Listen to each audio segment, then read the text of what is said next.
Yeah. I'm ready. Fuck.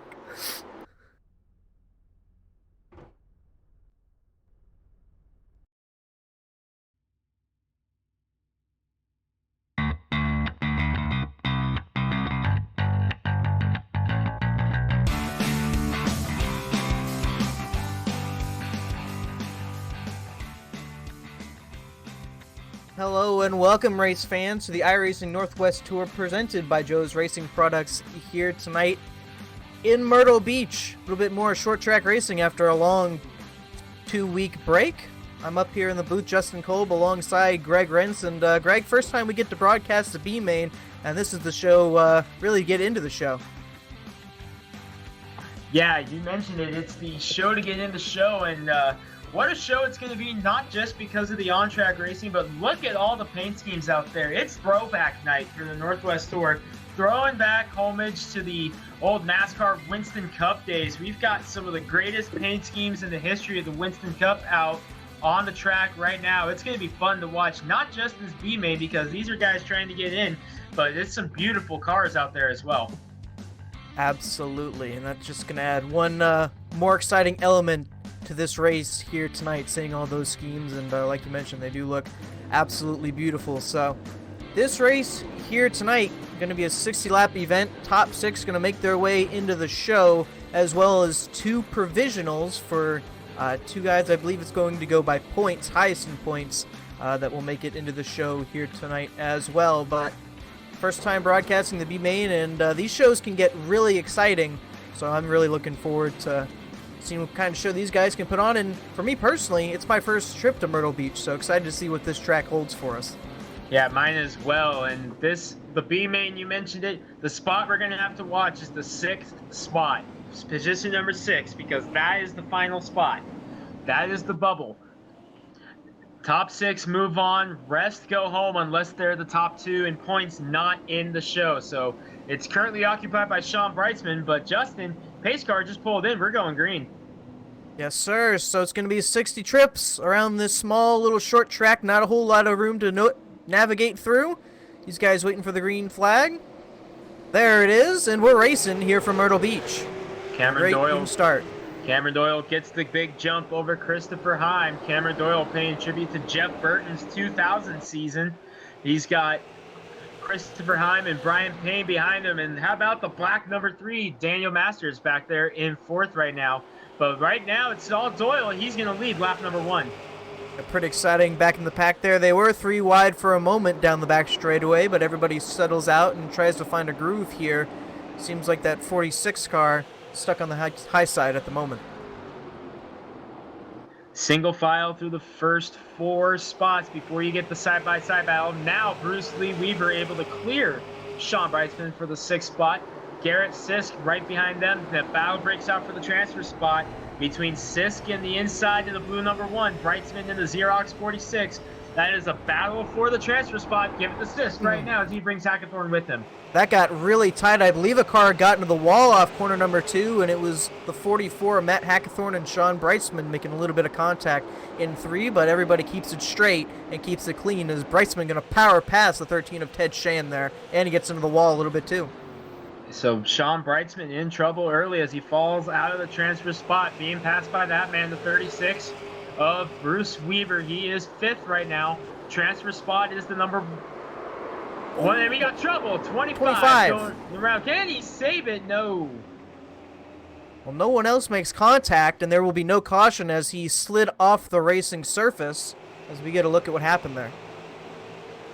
That's Bill Ross making his debut here tonight.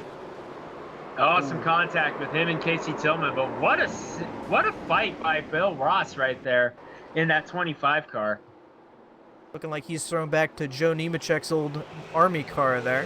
Nice to see, and unfortunately lost a lot of time, but has a pretty clean race car to keep going. Looking good right now. Battle breaks out for the 5th spot between Sisk and Weaver. Hackathorn joins it. Now it's a battle for the transfer spot as Matt Hackathorn to the inside of Bruce Weaver. This is for the transfer spot off turn number 4. 36 currently has it. 44 wants it. And Hackathorn will dive to the inside, going to lose some momentum. But Bruce Weaver going to hold tight there on his outside. And it looks like he'll have to fall in line here in 3 and 4. Going to fight back a little bit, but now we'll surrender it coming onto the front straightaway here. One car in the pits, believe that's the 13 of Ted Shan. He was up in the 8th spot. Oh, 46 and the 13 both pull in. So Breitzman, who has a win this season, and Ted Shan, who joined midway through the season, they're both in the pits. This might be a huge hit to Breitzman. He might be okay based on points. We'll have to see. But both coming out off the pits now and easily a lap down. 2 laps down that. And they'll have their work cut out for him here tonight now. So problems for Sean Breitzman, our Richmond winner. A lot of people might call this track almost a smaller version of Richmond, but definitely some unique characteristics as Cameron Doyle continues to lead the way. Looked like he got a little bit loose there, but yeah, definitely. This track definitely looks like it has maybe a little bit less banking than Richmond. I'm not quite sure the numbers, but definitely looks like a fun track and a track where these guys can really get down and get dirty and get racing. And I think this is the first time we've had this season where we're going to be racing from, I'd say, about sunset into the night here, and that's going to be really exciting. Yeah, one of the new updates in iRacing is the ability to race at this time of night, and it is a great show right now with Myrtle Beach out there. Sunset going down and a B main going. Beautiful sight right now. Just back there in about the 5th spot, Garrett Sisk in the 1 was trying to apply a little bit of pressure to Daniel Masters. Now going to be right on the rear bumper of that 3. A familiar paint job on that car, as you noted earlier, Greg. And, oh, he's going to get a little bit loose into the outside, goes the number 1. And Sisk to the outside, but Masters comes fighting back on the inside in the black number 3. Chasing Brian Payne, who's wielding the old Terry Labonte championship scheme, the Piedmont Airlines Chevy. Just tried to get back to the inside, didn't quite have momentum. Looks like he's dives it in a little bit harder on corner entry, but it looks like Masters has it good off corner exit. There's 5-car battle right now for the 3rd spot. That transfer spot is in this mix. Right now it's held by the 44 of Matt Hackathorn, the STP car. Paying tribute to an alternate scheme of Richard Petty, one of the famous Petty Enterprises scheme, and he got a run on the outside of Garrett Sisk there. Has to fall on the back, and that'll open the door for Bruce Weaver to sneak up. Like he has some good momentum off corner number 4. See if he can carry it down the front straightaway and into turn 1. The 44 definitely shown he has some speed here tonight, and it looks like the 74 might slowly be falling into this battle again. 74 of Brian Payne trying to put some distance between himself and the field. And don't look now, because a couple guys are beginning to sneak into this picture behind them. The 47, Josh Robinson, leading the charge with the 62, Chance Overholt, not too far behind. They are sneaking into the picture here. Yeah, it really looks like almost that 3, excuse me, of Daniel Masters kind of holding this group up. The 1 of Garrett Sisk tried to get to the outside, could not make it work, and then almost opened the door for Matt Hackathorn as they head into turn number 1. Sisk looks like he's moving up the track just a little bit, seeing if he can find anything. So Hackathorn in the 44 looking for some insurance. He's in now, but he definitely wants an insurance spot, because with the 36 of Weber beginning to knock on the door, and Robinson, Overholt, and James Paulson back there beginning to close the gap, you definitely want to get as far away from that transfer spot as possible. Absolutely, because it's so easy to get sucked into a battle possibly around that spot, and then the next thing you know, you can find yourself out of it. That's a good 5-car battle we're seeing here on screen. The 1 of Garrett Sisk looking like he's going to try and go on the attack again on that number 3. See if he's successful as they head into turn number 3 here. Speaking of on the attack, Chance Overholt just drove around Josh Robinson to move into the 8th spot. Chance Overholt beginning his charge through the field. We're a little bit past 1/3 of the way in this B main, and Chance Overholt making moves. One of the Martinsville winners bringing the other Martinsville winner, James Paulson, with him. Keep your eyes on the 62 and the 80. They're the 2 most recent winners in this series. They're in the B main, and they're beginning to close in on Bruce Weaver and Matt Hackathorn. Man, Bruce Weaver got really loose down really at the start-finish line trying to get that power down. Lost some time to the 44 as he is just outside that transfer position, but luckily still has a race car in one piece. Hackathorn taking a slightly higher line through 3 and 4 that time than Masters and Sisk. Let's see if he does the same thing in 1 and 2. Yes, it looks like Hackathorn's running about half a groove up. Weaver was right in the tire tracks of the 44 at that time. Let's see what he does in turn 3. Masters just scraped the wall down the back straightaway. Not too hard of a hit, but that did look like it let the 1 close in just that much closer. And now Matt Hackathorn trying to get into this battle once again, trying to go on the attack for that number 1. Don't look now. Overholt is there in the 62 car. He has caught up to this field. There you see the margin. You can see the 36 right there. Chance Overholt riding the momentum for the Martinsville win on a mission right now to try to get 2 spots. As a battle breaks out for the 5th spot between Sisk and Masters. I think Sisk might have it this time. No, Masters fights back. Gonna still get the nose inside into 3 and 4. See what Sisk can do on that bottom. Gonna get pinched just a tad. But they'll come off of corner number 4, and the 1 will have the advantage for the time being. And he's going to dive it down into turn 1 as he's been doing all night. We'll get that spot door wide open for Matt Hackathorn, who almost went in a little bit too hard, but will not get the nose heading into 3. Petty and Earnhardt going to war here at Myrtle Beach. And here comes Weaver to the outside, but that opens the door for Overholt in the 62. Look out, here comes Chance. And Chance Overholt... Sorry, Justin. Chance Overholt almost didn't make it into the show. He got in about 10 minutes before qualifying, and here he is trying to get up there and compete for a spot in the A main. And that almost got pretty close there between the 2 fighting for that transfer spot, or at least just outside looking in at the moment. James Paulson now riding that high side of the 62. Going to see what he can do down the back straightaway. And Paulson was pretty far back of Overholt about 3 laps ago. Closing in on halfway, Paulson made a huge run to get up there and catch up to this battle. This is insane racing for the transfer spot. Got 2 battles up ahead of that. The 74 and the 1 going at it. Sisk with the advantage down the back straightaway. He will get that spot for the time being. Past the 74. So, he's going to get contact, but he's going to hold on to it. And somehow he's going to steal that spot away from the 74 of Brian Payne. And there goes the 3 and the 74 into the wall. Saw that out of the corner of the screen. We are under caution, and this is going to change everything. Let's take a look at what exactly happened there. Like a little contact between the 3 and the 44. And unfortunately, Brian Payne just kind of nowhere to go on that one. He was pretty hard into the wall as well. Daniel Masters didn't quite get it as hard as he hit the inside wall.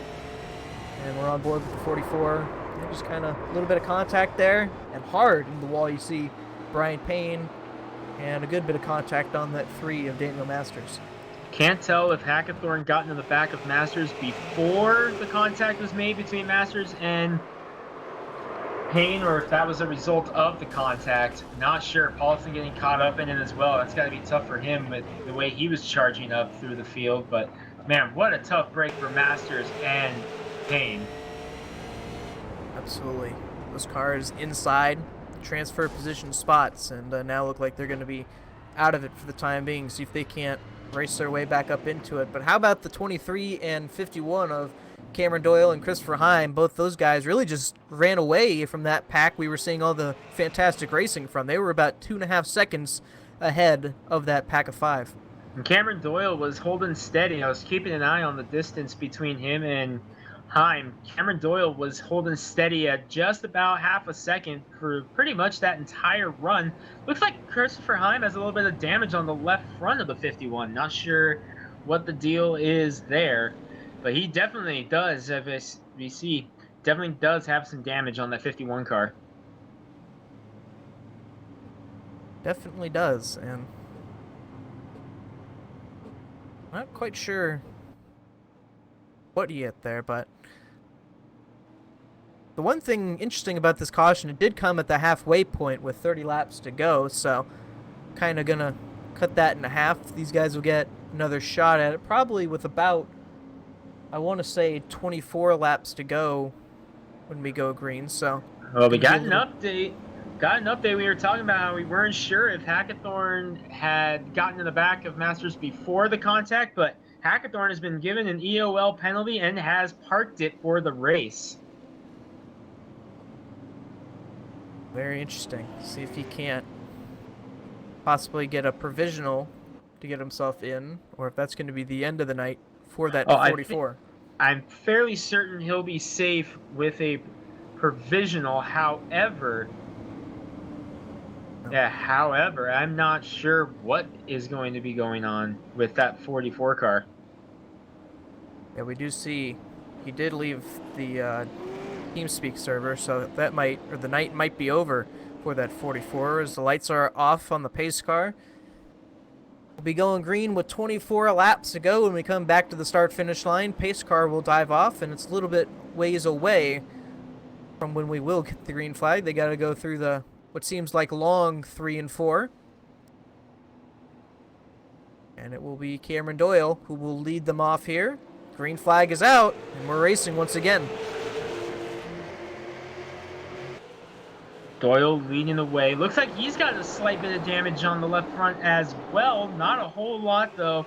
Not as much as Heim. Looked like he had just the slightest amount of damage. That may or may not even just be the body, but not sure. On the 23, yeah, he does have a slight bit of damage on that 23 on the left front as well. Man, look at the one of Garrett Sisk get underneath the 51 there of Christopher Heim. He will easily take that second spot away. And we knew he had a fast car, but it almost seemed like when he was racing that 3, he was getting held up. And now he's up towards the front and possibly racing for a chance for this win. Up to second, Garrett Sisk in the Carolina Ford Dealers Ford. Doing a good job getting out of that battle for the transfer spot and getting up into a position to maybe contend for the win in this B main. 22 laps to go. Casey Tillman pulling in the pit road. Overshot his pit stall on the 92. Sisk taking a peek to the inside of Doyle. The one of Garrett Sisk has been so aggressive entering the corner, it seems like. Hasn't really been able to get a good drive off of the corner, but this is the closest he's been to the lead all night.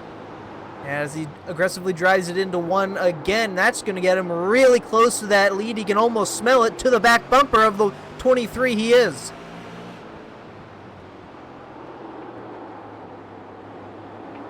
Oh, and contact! And around goes Cameron Doyle. Oh, no.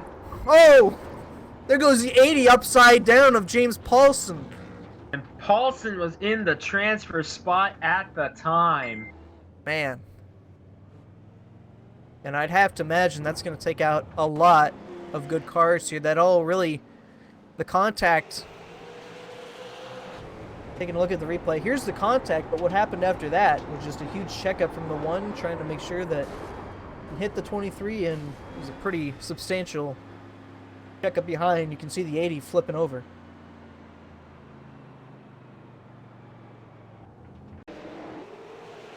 Take another look. This on board with the 80 of Paulson. Be a good view. This will be the ride right here. Yeah. You see the contact? Wow. Oh, over. Paulson had a lane through, and then Overholt shot down to the bottom. Really, absolutely nothing he could do about that one. Very unfortunate for Paulson. He did have a fast car. One more look. Looking at the 23 of Doyle. Just the contact. Around he goes and came up right in front of Weaver. Collected just about everybody behind him. Absolutely collected a lot of fast race cars. Well, that was with about 20 to go, Greg, and I mean, at this small track, the laps can click down fast. Was that possibly a little too aggressive too early for that one of Garrett Sisk? I think at that point, with it being the B main, and you're locked into the race if you finish there with 20 laps to go, I think you need to show just a little bit more patience there if you're the 1 car. Yeah, because now with Garrett, he has to go all the way to the back, getting an EOL, so obviously you want to win these things, but I think that was possibly just a little too aggressive too early, but he still has a chance to possibly race his way in. He's only back to 11th at the moment, so only needs to finish inside the top 6. to get into the A main.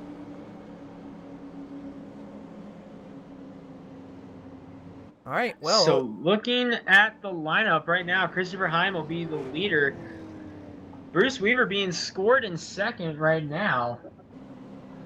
He's out there, but how much damage was done to that 36 card? There's definitely a lot of damage. How much of it will affect his handle? Josh Robinson, Daniel Masters, Chris Meringue, or Daryl Tidrick and Chris Meringue rounding out the field right now. Well, not the field, but that is the transfer order right now. Yeah, this top 6 has really gotten flipped upside down. Daniel Masters was involved in the caution before this and is now up there, possibly going to be able to transfer in 4th. So lights on the pace car are out, and it's going to pull in right there, and it will be Christopher Heim. One thing for sure, whoever gets into the A-main is going to be very happy they get new cars for the A-main. Absolutely. So 15, going to be 14 laps to go, and we take the green flag. Green flag is out, and we are away. A great start for the 51, but as well as the 36 of Bruce Weaver. He was all over that restart. Weaver shot to the outside, though. Had to fall in behind Christopher Heim. Heim leading the way right now. We'll see if anyone gets up there and contends, or if they kind of just settle down, realizing what all has happened so far in this B main. If they kind of just fall in a line and try to ride this one out and just hope to lock in. Rusty Webb in the wall up in turn 1. Really looked like he just sailed it in and did it. Oh, now he's riding the wall. Trying to stay out of the way at this point, I'd have to imagine. Hey, one guy who's been pretty aggressive is that 47 of Josh Robinson. Oh, and contact! That was the 5th and 6th place, Tidrick and Meringue. Oh, what a shame. And this will change everything up again. Yes, sir. Meringue just sailed it in and just ran in the back of Tidrick. Oh. Getting collected was Payne and Webb as well. Well, I mean, that car didn't look too pretty to begin with, so it doesn't look like it was too much worse for wear after that one, but see the contact there with the 4. Man, Meringue just got a heck of a run in the turn number 1, just sailing it in there. Just ran out of real estate. And now the 4 of Chris Meringue will get the EOL and will get sent back to the field. But the one car that I was looking like, or that I saw had what looked like a lot of speed there to possibly get past this 36 and 51 is the 47 of Josh Robinson. He was up there earlier and got pushed out of the transfer spot. Now he's up to 3rd, and with 10 laps to go, probably going to be going green with 8 or 7. Looks like he has a shot to advance and possibly get up a little bit farther. Don't look now. Cameron Doyle, the leader of about the first half of the race, he's up to 6th. He is in the transfer spot now. He was leading the race for the first half, got caught up in one of the many cautions and fought his way back, and here he is in 6th, in the transfer spot with just 8 laps to go. Well, you can never give up. As well, just behind him, the 74 Brian, we saw how hard he hit the wall earlier. Look at that 74 car. Look how bent up that thing is. And he still has a shot to advance his way in. He's only got to pass one car. You mentioned guys who, if they make it in, they'll be really happy to get a new car. I'm sure he's one of the top candidates for that.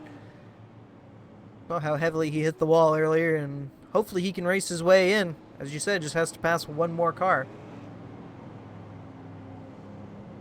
Lights on the pace car look like they were still on.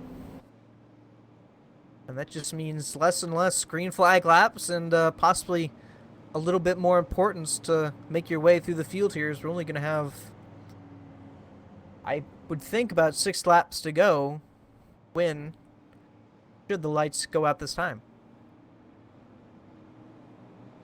So nitty-gritty time for this B main with Christopher Heim leading the way.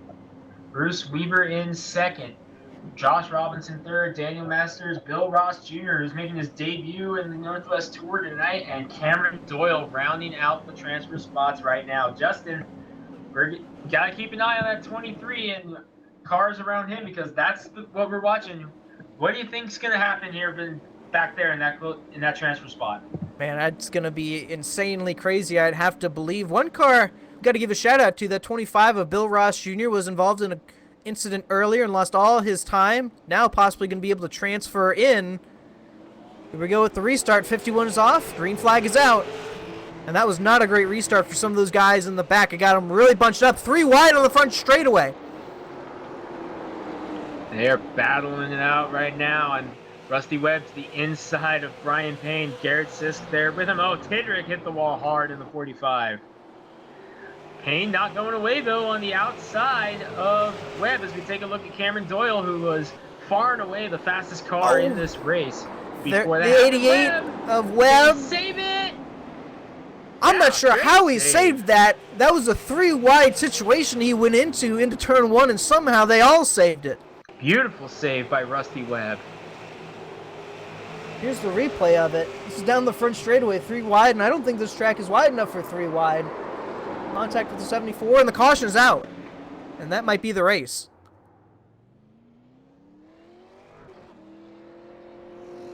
So Daryl Tidrick goes around in the 45. And with 3 laps to go, like you said, hard contact as well. You see the 13 involved in that one as well. Man, what a hit by Daryl Tidrick in the 45.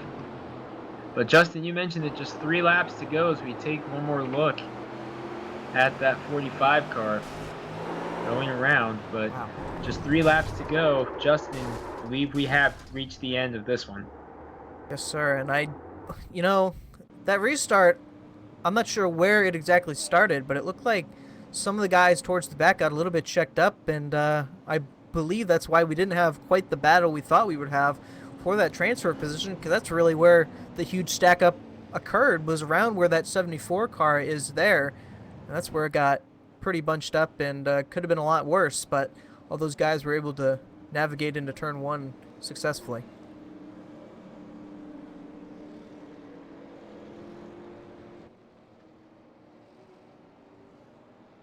All right, well, we're coming around to take the white flag, so this race will be over. So your top 6 at the moment. Christopher Heim looks like he's going to get the win here in the B main. It'll be Bruce Weaver in 2nd. Josh Robinson 3rd. Daniel Masters, involved in a incident earlier, going to come back finish 4th. Bill Ross Jr., who I mentioned before, lost all his track time in an incident that did not bring out the caution, going to finish 5th. And Cameron Doyle going to round out your advancing drivers in 6th. And I'm looking at that 23 car in the A main and make a lot of moves. He's going to be starting 22nd in the A main, but he was far and away the fastest car in this B main. Started on the pole, was holding steady over Bruce Weaver as Christopher Heim is going to take the checkered flag. Christopher Heim is your winner tonight in the B main. But Cameron Doyle, he's the guy I'm going to be watching in the A main from these guys, because I'm expecting him to make a lot of moves early. Absolutely, and he will have his work cut out for him, and we'll see how well he does in traffic, because really didn't have to deal with it all night until he got spun around by the 1 of Garrett Sisk, and didn't seem like he quite made up a whole lot of ground after that, but did get into the transfer spot, so looking forward to see what he can do. So Christopher Heim takes the B main here tonight at Myrtle Beach to transfer into the A main. Bruce Weaver, Josh Robinson, Daniel Masters, Bill Ross Jr., and Cameron Doyle round out the transfer spots. Remains to be seen on point provisionals who gets the 2 transfer spots there. But Justin, 1 race in the books, and it was entertaining. Absolutely. It gives me a little taste of what to expect here from Myrtle Beach, and I'm absolutely looking forward to see what exciting racing we have in the A main. Greg, I believe we've caught up with the winner here tonight, the 51 of Christopher Heim. See if you can't get a word. Christopher Heim, Greg Rents in the tower. Got a copy. Yep, 10-4, got a copy. Hey man, congratulations on the B main win. Car was definitely not quite as pretty as it was when we started the race, but hey, as long as you crossed the line first, which you did, tell us about that race. Yeah, I was just kind of biding my time following Cameron, and I caught those like turtle shell things once, and my butt puckered so quickly it's not even funny.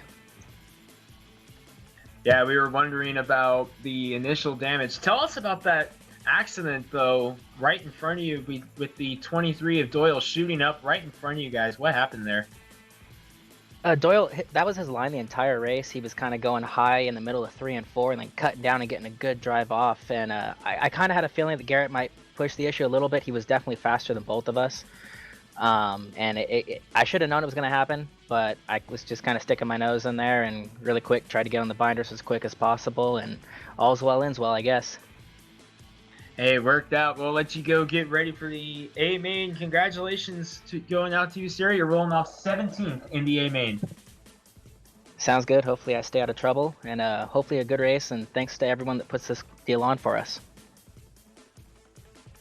All right, congratulations going out to Christopher Heim, race winner in the B main, and Justin, one down, one to go. Absolutely, and once again, a lot of fantastic racing here for Myrtle Beach, and looking forward to see what these guys can do. All 24 of them, what they can do here. I'm not quite sure the lap count, but we'll see what that is, and it's going to be a lot of exciting racing. All right, Justin, we've caught up with the guy who finished in second. Justin, you've got Bruce Weaver. Yes, sir. Bruce Weaver, you got a copy. Uh-oh. Bruce Weaver, 3Y TV, you got a copy there, man? Oh, all right. Well, let's see if we can't... All right, let's see if we can't catch up with the third place finisher here. Josh Robinson. Josh, you got a copy? Oh, man, am I getting unlucky tonight? Josh Robinson, 3Y TV, you got a copy? Man, no one wants to talk to me tonight, apparently. Oh, man. Greg, let's see if you can try your luck any better. No one wants to talk to me, apparently. All right, let's see. All right, Daniel Masters, Greg Rents in the tower, got a copy.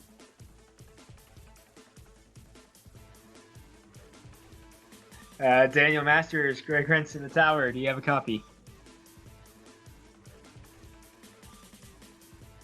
All right, how about Bill Ross? Bill Ross in the tower, got a copy. You got me?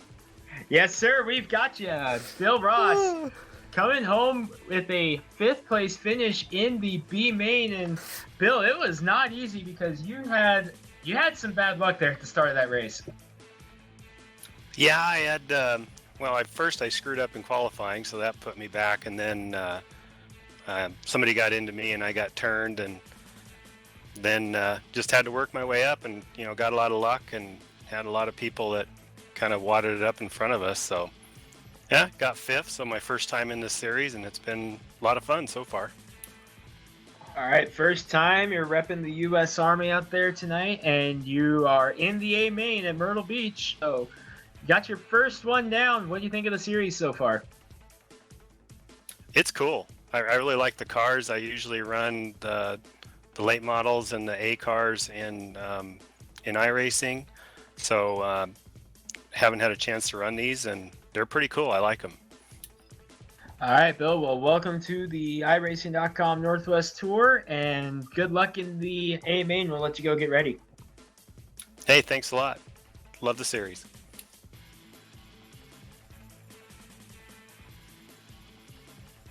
All right, we're going to try it again. DJ Masters, Greg Rents in the tower. Got a copy? I got you. Hey, there you are. All right, DJ, man. Up and down race for you, my friend. All over the place in that one. And you come home transferring into the A main. But, man, it was a roller coaster for you. Yeah, my goal at the beginning of the race was just to save the tires. And, I mean, I was in a transfer spot to begin with, so I didn't want to get into anyone. I got hit into turn 1 right there in the middle of the race. Not too much damage, but then there's that big stack up there in the front stretch, and I was just kind of stuck between a wall and another car. Nowhere to go. Luckily, there wasn't much damage to the front, and I was able to finish the race. Well, you definitely got to be happy that you get a brand new car going into the same main after that one. But hey, we'll let you go get ready for a big A main. It's Throwback night. Love your Dale Earnhardt tribute, and good luck out there in the A main tonight. Yeah, thanks, Greg.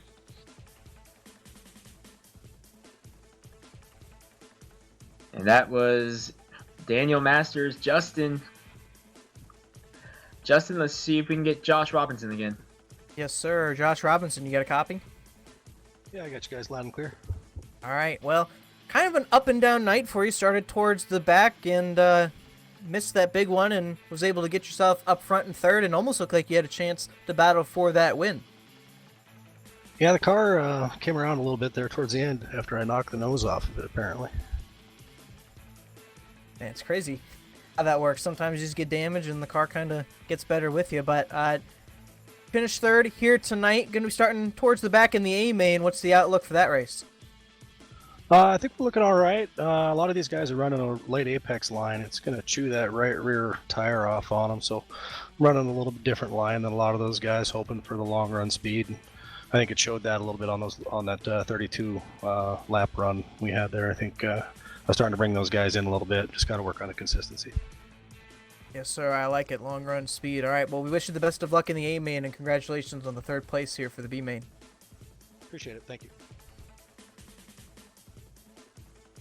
All right. That was Josh Robinson. And all right. Well, that's the B main in the books here tonight. 60 laps and a lot of exciting racing, Greg, and gives us a little look to what we should expect here for the A main coming up in about 20 minutes. And we got a lot of fast cars in the field, and a lot of guys in the tour were saying they liked their chances of a first-time winner this season here tonight. How about, I was looking a little bit at the qualifying times just a little bit ago. Kyle Larr got fast time tonight. That's his first fast time of the year.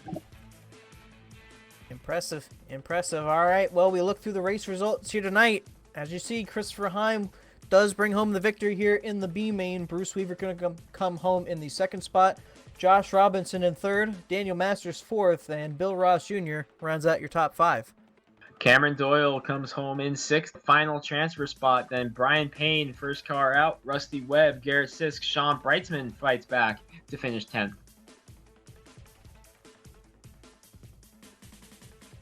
You have Daryl Tidrick comes home in 11th here tonight. Chris Meringue in 12th. Ted Shannon 13th. Casey Tillman 14th. And Chance Overholt rounds out your top 15. Then it's James Paulson and Matt Hackthorne that rounds out the field. And top six get in, but we do have two provisionals here tonight. So we're waiting to see which two drivers who did not race their way in will get in on that provisional. All right. So our driver's getting set for our A main. Justin, it's going to be a fun one out here. Throwback night, and we've already had one very, very racy race. Let's see what happens in the second one. Absolutely. Looking forward to it. All right, well, got a little bit of time before the A main starts up, so we're going to step away for just a little bit. Don't go away, though. The B main coming up in about 15 minutes. A main, excuse me.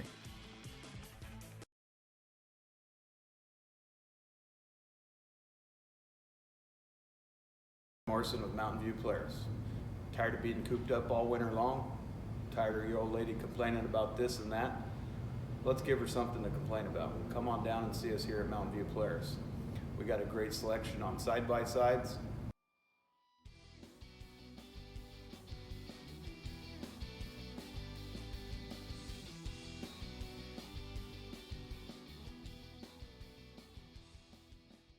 ATVs. And even a few snowmobiles. We also have products for the kids. We've also been known to do a deal over a good old bottle of tequila, or hell, even a simple coin flip. It's always easier to ask for forgiveness than it is for permission, so come see us, MountainView Polaris.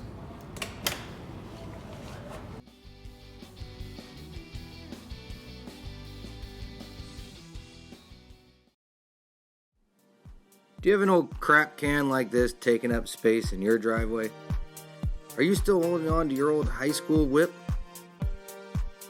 Did your aunt run off to Alaska with her boyfriend and leave her shitbox Cadillac sitting next to your house?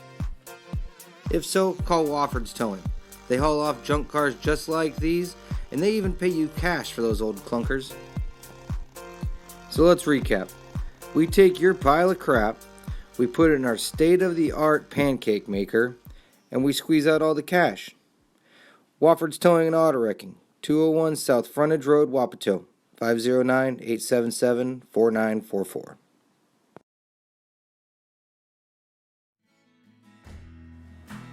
Tidricks Quality Transmissions.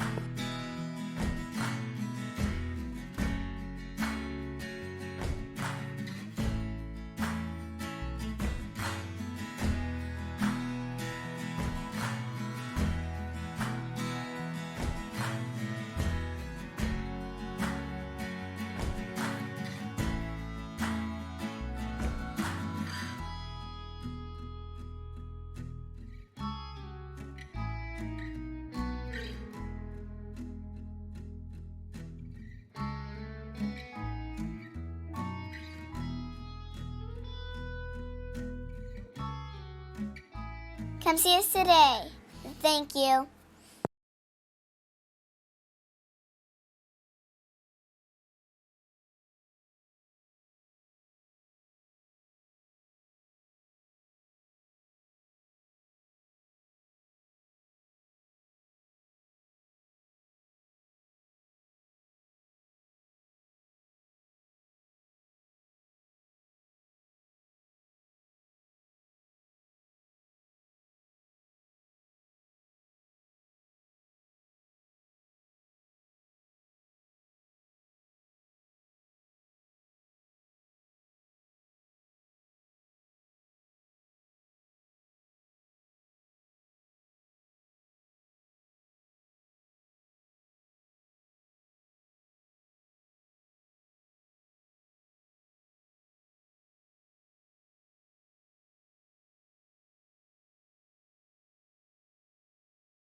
Hi, I'm Brad Morrison with MountainView Polaris. Tired of being cooped up all winter long? Tired of your old lady complaining about this and that? Let's give her something to complain about. Come on down and see us here at MountainView Polaris. We got a great selection on side-by-sides,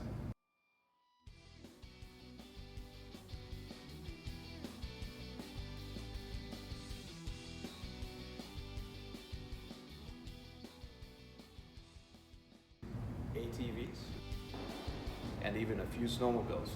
We also have products for the kids. We've also been known to do a deal over a good old bottle of tequila, or hell, even a simple coin flip. It's always easier to ask for forgiveness than it is for permission, so come see us, MountainView Polaris.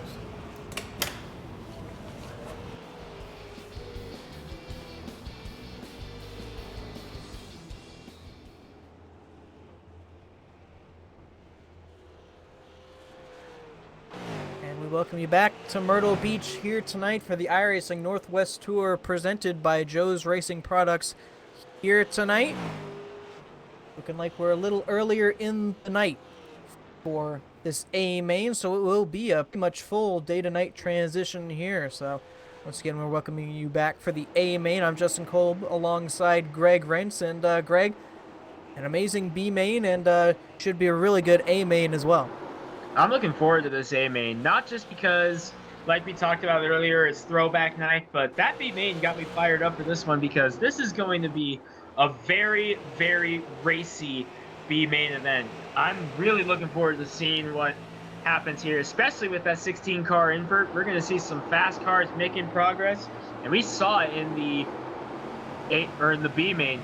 It's possible to pass here, but you got to be careful and time it right because we saw a lot of mishaps in that B main. Absolutely. And you mentioned the throwbacks here tonight. I'm not quite sure how much attention we gave it in the B main, but we do have some time. Why don't you explain a little bit more about the schemes we're seeing here tonight? It is throwback night. This is one of our specialty theme races of the night. We wanted to do a NASCAR throwback night, and we just opened it up to just let the guys just be free and just do whatever they wanted for throwback. We see some awesome stuff, like Nick Bellamy's running the old Tony Stewart Home Depot Chevy from the year after his championship, because his championship was a Pontiac, but he's running his 02, 03 paint scheme. We got the John Deere Ford out there. We've got some of the most popular paint schemes from the heyday of the NASCAR Winston Cup Series out there right now on this one. And Justin, some of these cars are just beautiful, and it's so much fun to see all these guys out here. Oh, absolutely. Absolutely, and yeah, it's a nice refresher to see some of these cars that some I don't recognize, and then some that I absolutely recognize, and it's nice to see some of those cars that I'm not quite familiar with, and sometimes get some information about, and just really, like you mentioned, a lot of cool schemes there. You can see the old 03 Tony Stewart scheme there, so a lot of cool cars. And before we get going here, Greg, still got some time to fill. Why don't we talk to the 23 of Cameron Doyle, who just barely made it in to the A-Main. Yeah, Cameron Doyle, Greg Rentz in the tower. Got a copy. Yeah, I got you. Well, you had a roller coaster of a B-Main, led the first half, got caught up in an accident, and picked your way back through traffic, and here you are in the A-Main. You got the final transfer spot. Talk about that B-Main for a little bit. Well, yeah, whoever, I'm not sure what car it was, but that started second. Me and him were running good. I was starting to get a big gap on him until that first caution. And then right after that, the one car got around him, and then, coming into three, well, the laps before that, I noticed he was getting up on me a little bit. And then all of a sudden, here he comes, and all of a sudden, here I go, going around, and everybody's wrecking. So yeah, hard race there. Well, it worked out for you in the end. You led the most laps in that B-Main, and you're able to transfer in. And do you like your chances to work your way through the field here in this A-Main? We got some fast guys in here. I qualify, I think, 17th, I believe. and you know, we're just gonna do what we can. I'm just gonna try getting some fast laps in and take my time, do what I can. All right, Cameron, we'll let you go get some practice in. Good luck tonight, and we'll see what you got out there. Thank you.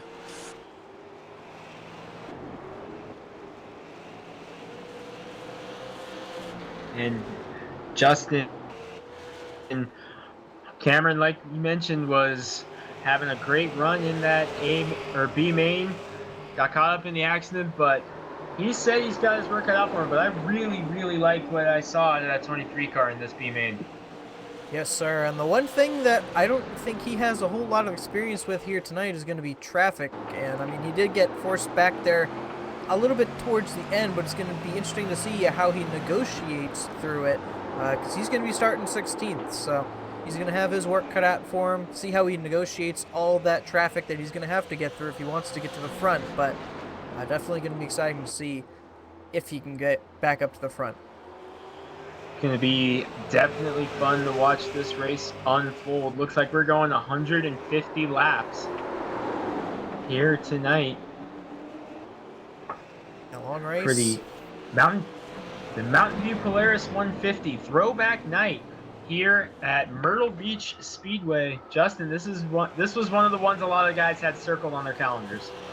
Yes, sir, and I can see why, for good reason. This race can bring up a lot of exciting racing and not a whole lot of room to negotiate around this track. Taking a quick look at it. Just a little over half a mile, 0.54 miles there, so. And really, I kind of never realized how small these corners are in terms of room of racing.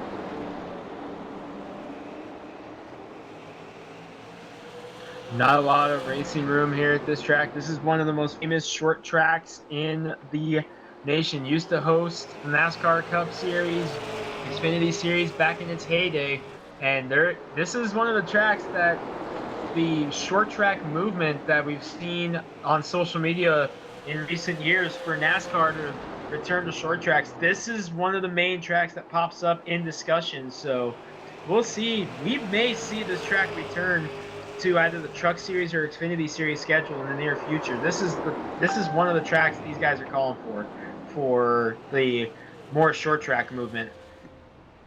Absolutely, and hoping to see possibly some trucks here back sooner than later here in the NASCAR Gander Outdoor Truck Series. Hoping to see that series back here. Like I said, I've never really seen a race here, so it'd be interesting to see how those trucks can negotiate here, possibly the Xfinity Series too, but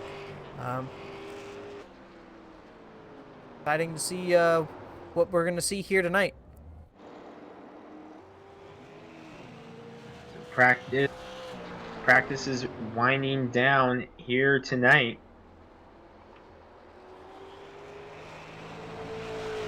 All right, so we're ready to go here. 150 laps for the MountainView Polaris 150 tonight at Myrtle Beach. From sunset into the night is what we're going to see here. You can already see the sun going down a little bit, and it's only going to go down farther, and lights are already on here at the Speedway. So as everybody grids up, why don't we take you through the starting grid here tonight? It will be Jade Williams on the front row with the inversion starting on the pole. Adam Holm going to start in second.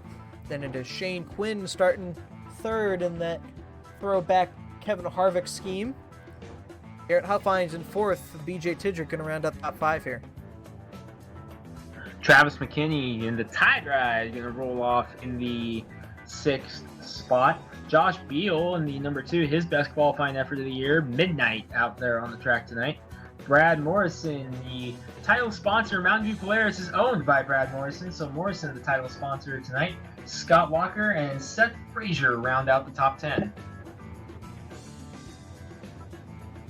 Then you're going to have Brian Lambert starting in 11th here tonight. Mathew Kingsbury in 12th. Bart Hector Jr. 13th. Nicholas Bellamy 14th. Jason Berg rounding out your top 15 here. Fast time. What a run for Kyle Lahr in the number 22. Fast time tonight. Christopher Heim, Bruce Weaver, Josh Robinson, and Daniel Masters rounding up the top 20. Then you're going to have Bill Ross Jr.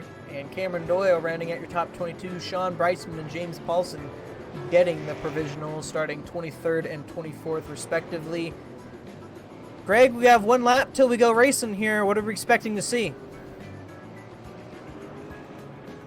Expecting to see a lot of very racy stuff in the early stages of this one. A lot of cars here tonight, 24 ready to start, and it's going to be one heck of a show as we get set to go green. Absolutely. The pace car kind of beat them on pit road, but no less. Jade Williams will lead them to the green flag. And it is waving, and we are green from Myrtle Beach. Underway. Jade Williams gets the early lead. Good run by Shane Quinn in the 29 to get around Adam Holm for second as the battle breaks out behind him, already getting racy back there mid-pack. Absolutely. Oh, some contact towards the back there. I believe it was Club Car. I can't quite catch the number, but almost sideways and almost losing it, but some contact early here. Racy mid-pack as Kyle Lahr making moves in the 22. The Kurt Busch tribute, number 22, as he's making his way through on the outsides here so far early. Side-by-side battling there. Really all the way through the field at the moment. Everybody trying to get sorted into line, and I'd like to say get on that. Oh, car almost around the 21, but he saves it. That was Jason Berg. All the way back there in 21st, has his work cut out for him at the moment. Yeah, Berg with his work cut out for him in that 21 car as he's trying to make his way through the field after starting 15th, is already down 6 spots. So Berg, and he looks like he actually took an EOL penalty, so he is, oh, trouble! Daniel Masters and Berg caught up in it. Good number of cars collected in that one, I see. 20 of Nicholas Bellamy, 25 of Bill Ross Jr., who had to race his way in, involved as well. Replay, you can see some contact between, I believe, James Paulson and the 3 of Daniel Masters. And that's what sent that 3-car around.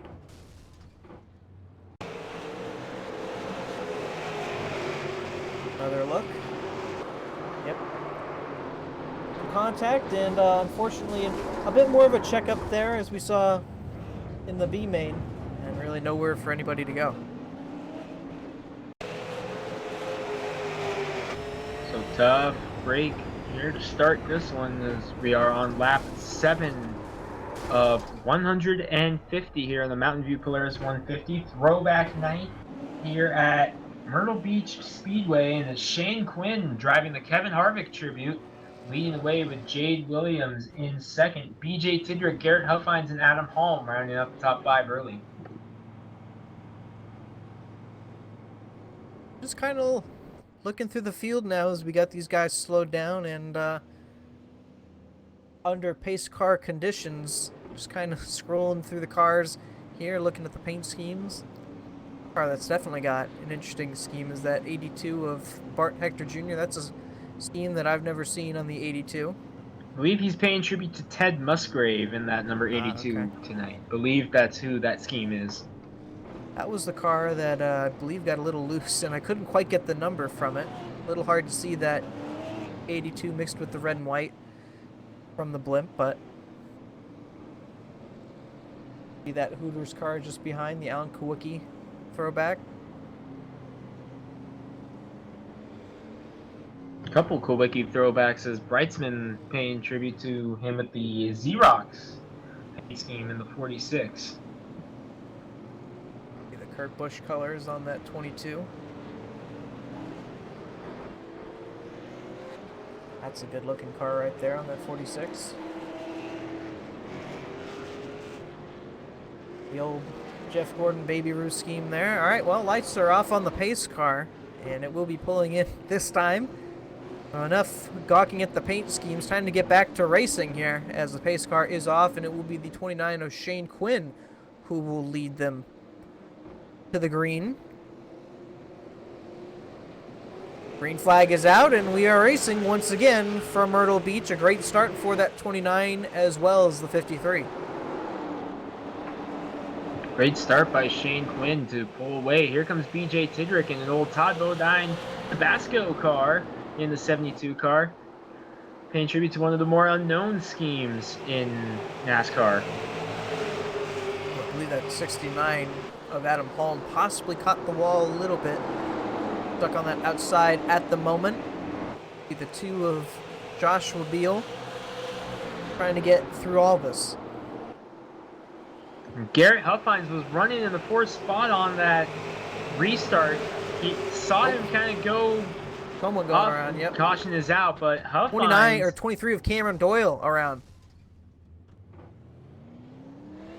Cameron Doyle, almost the exact same spot as his B main wreck, but Garrett Huffines is manually disconnected, was running fourth at that restart. His connection looked like it fell through. Tough break for the 42 of Huffines.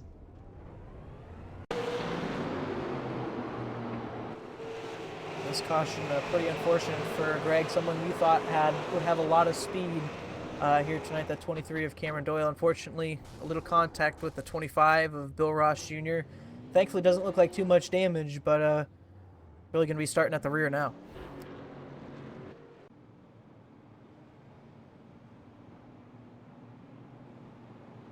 All right. So under caution. Sorry, Justin, go ahead. I was just going to say 13 laps to or that we've run so far here at Myrtle Beach.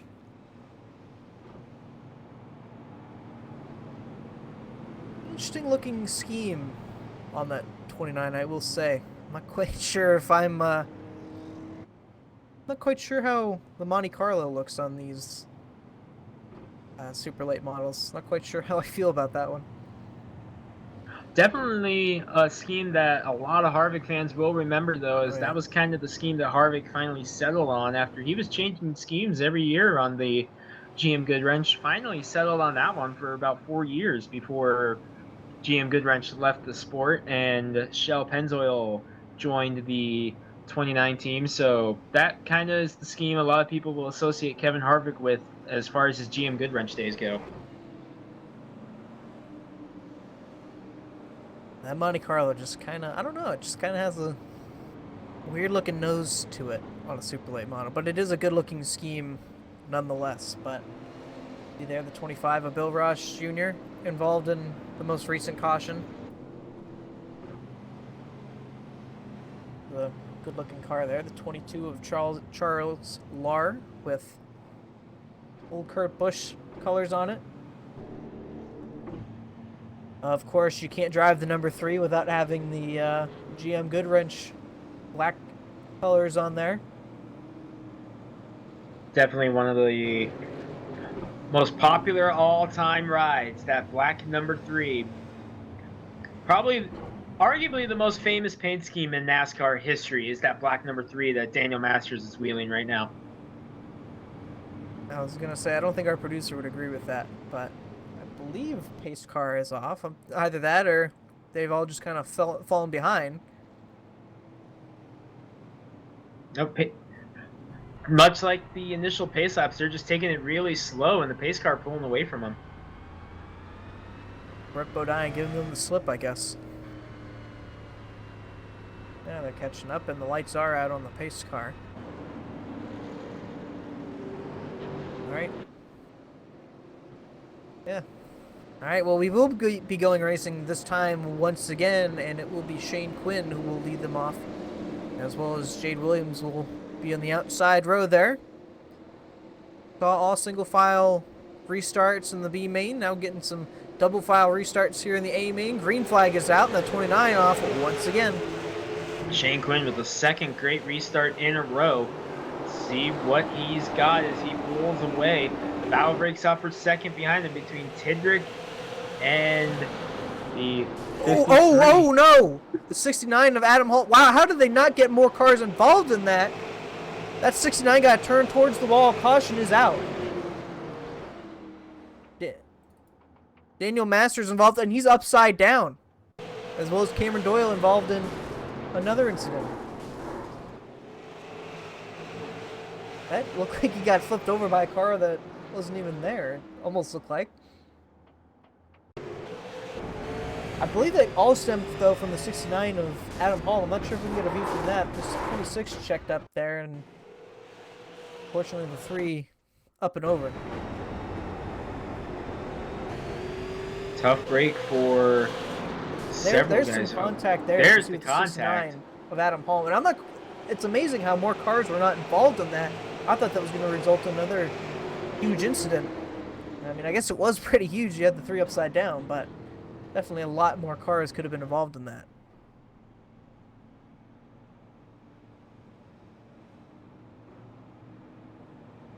Well, Greg, it appears that cautions are breeding cautions here tonight at Myrtle Beach. Yeah, 20 laps in, and the majority of them have been under yellow flag. And Shane Quinn has led the most laps so far in the number 29. BJ Tidrick up to second now in the 72. Jade Williams, Scott Walker, and Josh Beal rounding out the top 5. There, the 48 of Travis McKinney taking the free pass there. That Tide Toyota. I was going to say it. Interesting putting that in a Camry. There's that 23 of Cameron Doyle, unfortunately involved in another incident there, and front end not looking too hot. So Mathew Kingsbury looking like he's going to get the EOL. I'm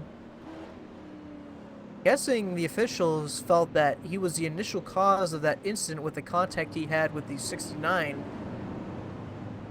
of Adam Holm. That's at least what I'm speculating, but he did make contact with the 69, which I believe caused that checkup with the 26. So that looks like is the case as the Skull Bandit of Mathew Kingsbury falls to the back of the field. It's good to have him back in the lineup, though, because he missed a couple races this year. Did our USA International winner. Yes, he did, and like you said, good to see him in the field. Unfortunately, he's going to have a lot of work to do to make up ground there, but he does have a whole lot of time. He's still got just around 125 laps to go. So pace car is off once again, and it will be a single file restart this time. Yep, single file, probably a smart move on the choice of the officials to switch to single file as Shane Quinn brings him down. Let's see what he does, and again, boy, that 29 car is strong on restarts. Yes, sir, and BJ Tidrick actually starting in second this time around, and like the whole top 5 able to pull away cleanly. Our first side-by-side battle is going to be that 22 of Charles Larr and the 02 of Seth Fraser there. That is for the 7th spot. Fighting on that outside is that 22. He's having a great run, is that 22 of Larr. He can move on the outside now. He is making some headway, bringing Bart Hector Jr. with him in the 82. He tries to get past the 52 of Lambert. Boy, that 22 is flying right now. And you can see a pretty big checkup there, too, which allowed him to really get 2 for 1 there with that 52 of Brian Lambert. The 02 catching just a tad of the wall. But Seth Fraser looking like he's also trying to make some ground up. Bart Hector Jr. loose off corner number 4. Able to hang on to it. And I'm watching Kyle Larr in that 22 car. Just, he's making that outside lane work. Let's see what he can do with Josh Beal in the 2. A couple of guys who needed a good run, that 2 and the 22, and they both are getting it right now. Battle for the 3rd spot. The 34 of Scott Walker going to get past the 53 of Jade Williams. Oh, and the 22 trying to follow suit on the outside of the number 2 car. It's going to be a side-by-side for that spot. And look at Charles Larr really whip it around the high side and get all that momentum off corner number 4. Man, Larr is just making that outside work as he gets around Beal. Now going to work on Jade Williams. Shane Quinn pulling away, but the man on the move is the 22 of Larr. And unfortunately, the man falling towards the rear a little bit is that 52 of Brian Lambert. Going to lose another spot to the 02 of Seth Fraser. Bart Hector Jr. not too far behind as well. No, he's got a fast car. Seth Fraser grazes the wall once again. Hector Jr. to the outside of the 52 as well. Keeping an eye on the 22 of Lar, putting the pressure on Williams, but Josh Beal not ready to go away yet. He's reeling back in that 22. And if you're Lar, do you want to keep going like this, or do you want to kind of back off and save some tires for the second half of this race? Well, if he feels like he's got a strong car like he does, they're going to get to the outside of the 53 of Williams. That's going to put him up into the 4th spot, and that could have got pretty interesting there. But up to 4th, maybe now at this point, possibly try and slow it down and get the tires underneath you. You got to run 150 laps around here, so don't want to eat those tires up before lap 50. He's up to 4th after setting fast time. Oh, man. A little bit of contact with Joshua Beal and that 53 of Williams.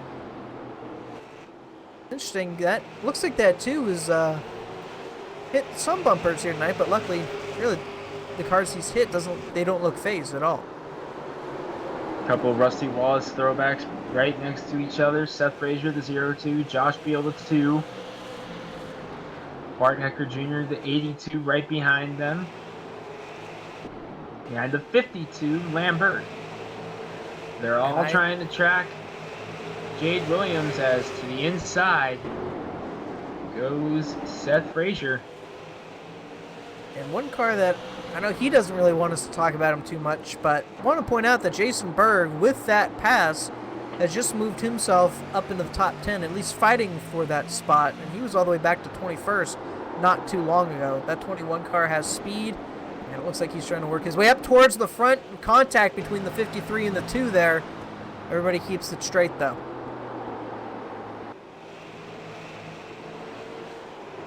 Hector feeling the heat from the 52 of Lambert. Oh, Beal slow off turn 4. Got really loose down the front straightaway, and now it's going to be side by side for that spot once again.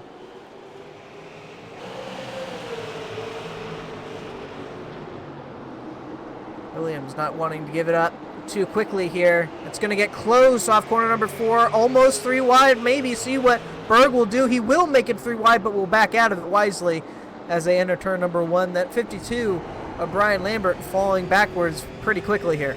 This is one heck of a battle. About 8 or 9 cars all involved in this one. But up front, the leaders are beginning to catch up to lap traffic slowly. Now lap traffic might begin to creep up. I believe I saw some lap traffic ahead, but what a battle this is. I'm watching off turn 2. This whole pack right here really is just full of amazing battles. B69 of Adam Holm falling back there. Then you see the 51 of Christopher Heim, which was a car I was watching before. Almost 3 wide into turn 1, but Heim looking like he's in the wrong line at the moment there on that high side. Not going to quite find a hole yet. And while all this is going on, Kyle Lars picked off another car. Kyle Lars to 3rd in the 22.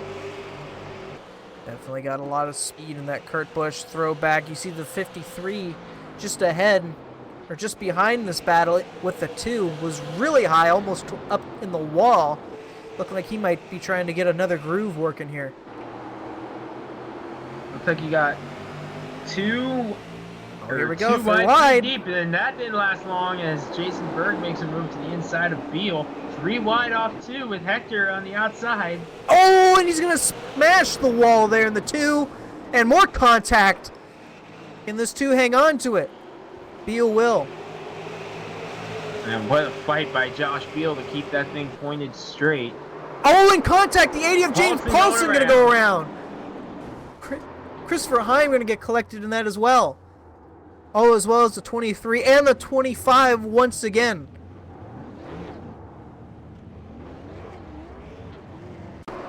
Man, that was a whole lot of action, and that unfolded really quickly. Product of just so many cars all there in a pack. Had to wonder if that was going to happen. And that, I mean, that almost looked like a bit of netcode, but they were still racing pretty closely there. I don't feel like that 20 was quite there enough for that contact that really should have happened. But here was behind. That was the 25 of Bill Ross. Wow. Quite sure if he didn't see the checkup, or maybe, I know these guys were involved in an incident earlier, maybe a little bit of frustrations. And the 51 of Heim, Travis McKinney in the 48 involved. That was a pretty good run we had there, Greg. A lot of exciting racing we saw there, and should we get another run like that, it's going to be really exciting to see how this race plays out. I'm really looking forward to seeing how this one plays out in the upcoming laps. But I'm especially interested in that 22 of Kyle Larr. He's having an amazing run after setting fast time in that 22 car. He's up to third right now, making the outside lane work. I'm curious to see if he can keep it going in that 22 car. Absolutely, and that's, you mentioned it. It seems like that higher line can really come into effect here tonight as well. Not only was he running it, I saw the 53 of Jade Williams really was able to get positions off that high side as well, and that was really impressive for me to see, because that shows that there is grip up there in that higher line and could come into effect later. All right. Well, your top five at the moment: Shane Quinn still your leader, BJ Tidrick in second, Charles Larr in third, Scott Walker in fourth, Seth Fraser rounds out your top five. Going to step away for just a quick second. Don't go away. We'll be right back for the MountainView Polaris 150.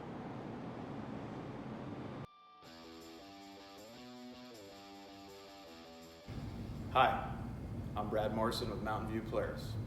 Tired of being cooped up all winter long?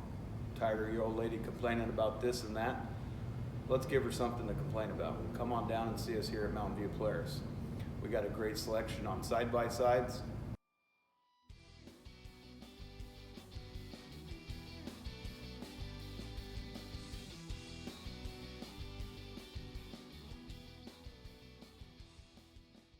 ATVs, and even a few snowmobiles. We also have products for the kids. We've also been known to do a deal over a good old bottle of tequila. And back here getting set to go green, Shane Quinn, BJ Tidrick, and Kyle Larr, top three. As we get set for a restart, Scott Walker, Seth Fraser rounding out the top five. Tidrick hanging with Quinn this time, and Kyle Larr to the inside. It says Charles Larr on the score, but it's Kyle Larr who's wheeling that 22 car to the inside of BJ Tidrick for second. Man, he had an incredible restart. He timed that absolutely perfectly to the high side again, and goes Kyle Larr trying to make the move past the 72 of BJ Tidrick. Man, this is exciting to the inside once again. That 22 has a lot of speed here tonight.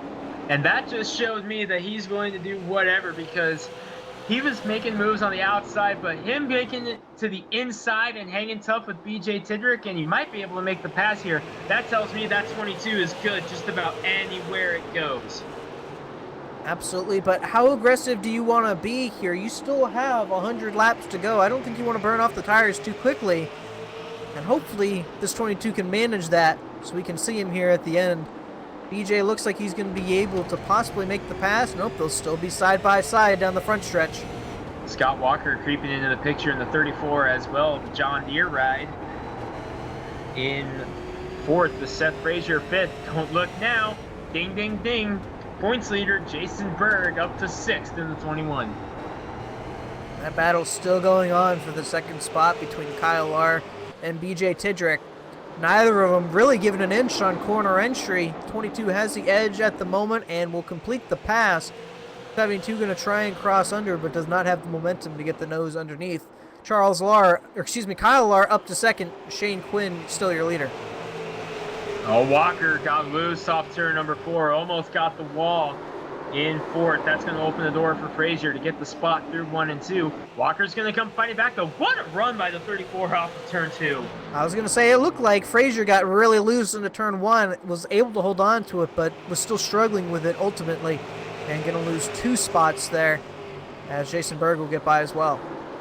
Oh, Larr taking a peek to the inside for the lead on Shane Quinn. Quinn able to shut the door, but that was the biggest move Lars made so far in this charge for second to the lead. Man, is that kid making this race exciting or what? Right on the rear bumper of this 29. Can he get by without putting the bumper to the inside? Got the nose there. It'll be side by side down the back straightaway. And Quinn gets back to the lead for now, but Lar with another run through 3 and 4. At the line, it's going to be Quinn this time, but man, that 22 car is putting the pressure on. I'm going to say it seemed like Kyle gets pretty aggressive on corner entry, but did not force the issue there into turn 1. There is a battle for fourth there between the 34 and 21. But that 34, Scott Walker, still with the advantage at the moment. At the line, here comes the 22 of Kyle Lar. Will get the nose inside. Can he make the move? It'll be side by side off the exit of turn 2. Oh, Lar just got the nose in front. Quinn comes fighting back. Looks like Quinn's stronger a little bit on entry, but this is where Lar gets his run, right here on exit. To the line. Quinn's going to have it that time. I almost feel like Kyle would be better in that high side, but he's definitely holding his own there on the bottom. I think this 29 will have more momentum off corner exit, still side by side into 3. In the middle of 3 and 4 there, and it will be the 22 getting some momentum off the corner. 29 will still lead that lap. 2/100ths of a second the gap between Lar and Quinn that time by. Lar's got the nose in front. That's his strong point. Exit of turn 2. Quinn looks like he's got 3 and 4 a little bit better. Oh, he washed up the track a little bit, though. This could be the opening Lar leads. Lar's going to lead the lap.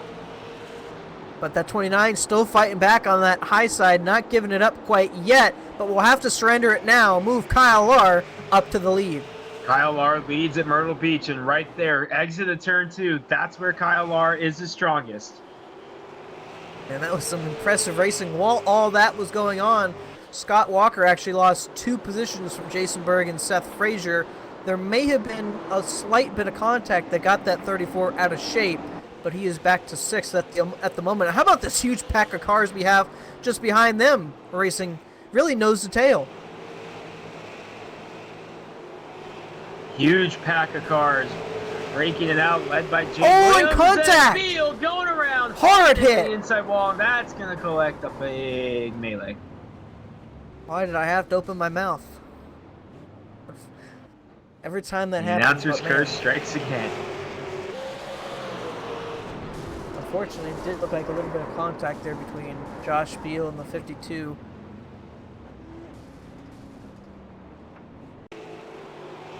And it looked like he instantly got out of that, but this is from the 48 of Travis McKinney. Unfortunately, nowhere for him to go in this one. Man, that was a vicious hit for Josh Beal in the 2 car. Absolutely. Possibly something broken on that 98 machine. Man, talk about nowhere to go.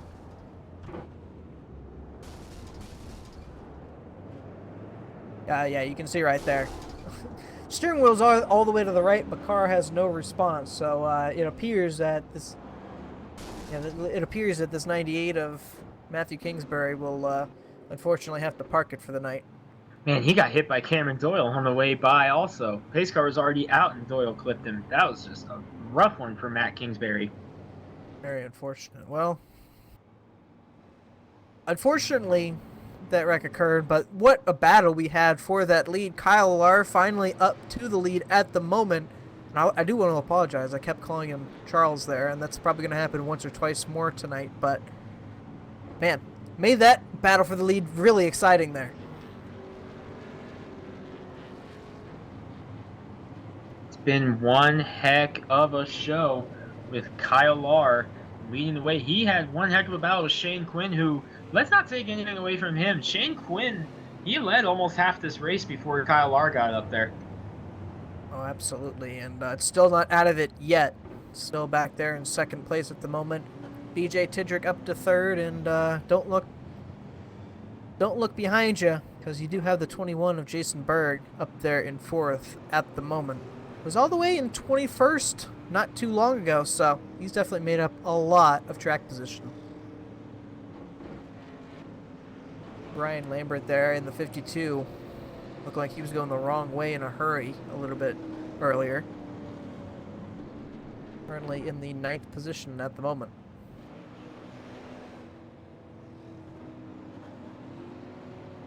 Alright, well, we will see if the lights will go out this time atop the pace car. If we do, we'll be going racing with 82 laps to go. We take the green. And Survey says no. Yes. All right.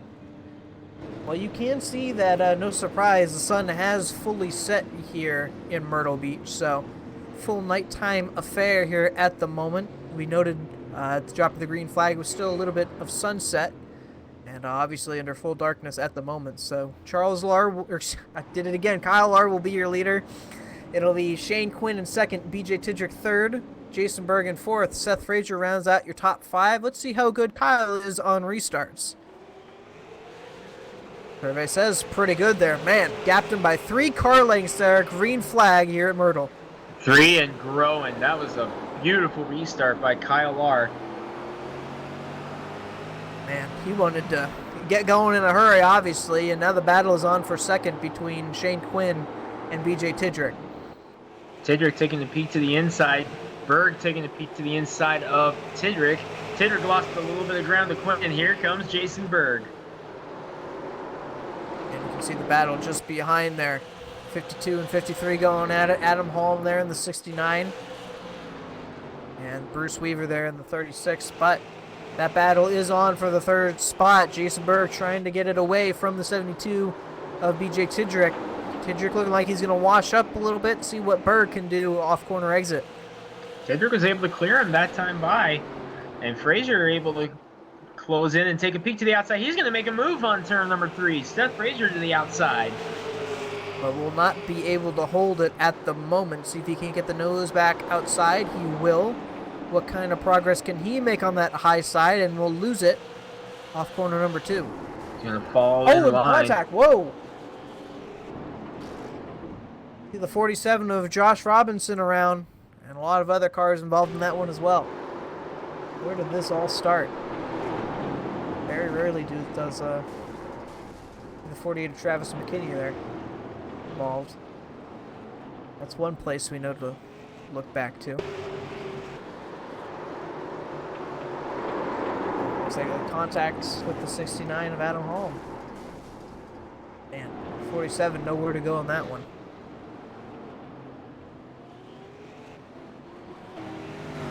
Alright, well 78 laps to go here tonight for the MountainView Polaris 150.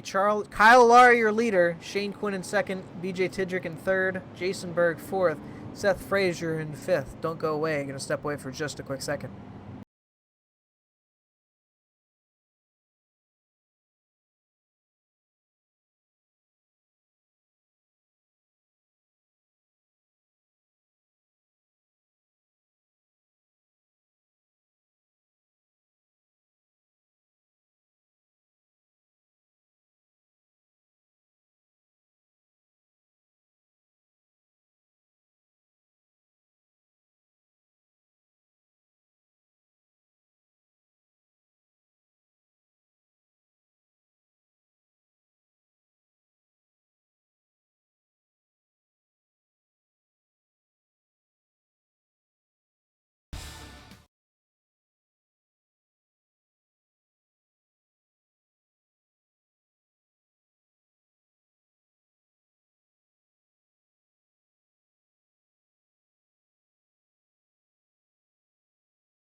Do you have an old crap can like this taking up space in your driveway?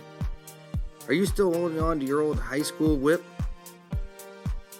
Did your aunt run off to Alaska with her boyfriend and leave her shitbox Cadillac sitting next to your house? If so, call Woffords Towing. They haul off junk cars just like these, and they even pay you cash for those old clunkers. So let's recap. We take your pile of crap, we put it in our state-of-the-art pancake maker, and we squeeze out all the cash. Woffords Towing and Auto Wrecking, 201 South Frontage Road, Wapato, 509-877-4944. Pace car is off here in Myrtle Beach. Kyle Lar, your leader here, called a little shot earlier, and green flag out, and he is away once again. Here we go. Kyle Lar leading the way. Shane Quinn in second. The man that Lar is keeping his eye on is the 21 of Jason Berg. He's the one that Kyle Lar is trying to keep tabs on, and that 22 is the fourth place, Jason Berg. Showed some speed here tonight, has moved up all the way up to the fourth position, and that's kind of where he's settled down for the moment, and kind of trapped behind that 72 of BJ Tidrick ever since. Kyle Lar, I keep doing it, Kyle Lar, your leader, and not quite the restart he had that last caution, but nonetheless, somewhat walked away here for the moment. 3 car lengths, 4 car lengths, he stepped away. Kyle Lar trying to put some distance between himself and Shane Quinn. Looking like we have a battle for that 4th spot. Seth Fraser was starting to apply some pressure on the back of that 21 of Jason Berg. It's sort of settled down as he catches the wall just a tad. I'll tell you the amount of times we've seen that here tonight, Greg, where there's a few sparks coming off the back straightaway wall. And not just in this A main, we saw it a lot in the B main as well. Doesn't seem to affect these cars too terribly much as Seth does it again. Not enough to really affect the car at all, just enough to get a few sparks from iRacing. And it looks like Jason Berg is pulled away from that 0-2 a little bit, and now has set his sights on BJ Tidrick right on the rear bumper of that 72.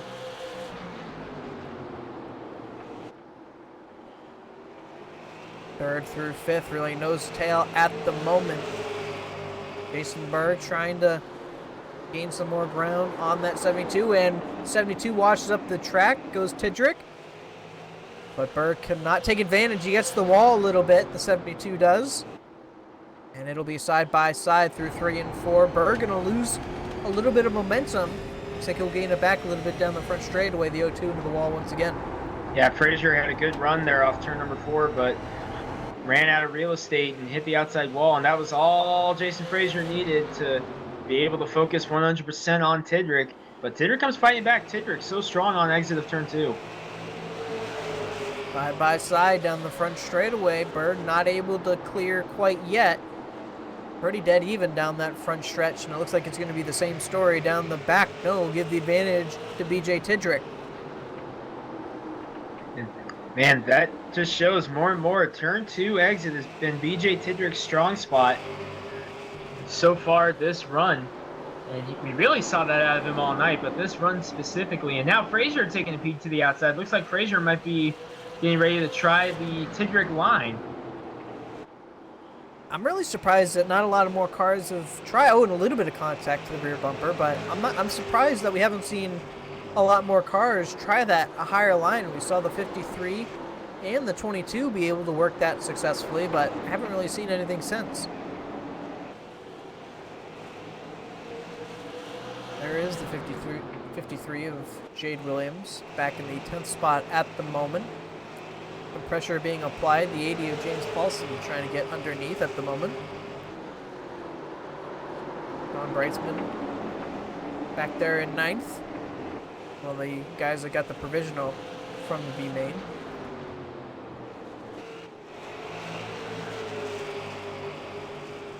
James Paulson, the other provisional in the 80 up to 11th. He was the Martinsville first dual winner. Breitzman, the Richmond winner earlier. So a couple previous winners on the year having to get points provisionals to make it into the field. Second and third in points coming in were Paulson and Breitzman, and they both needed points provisionals.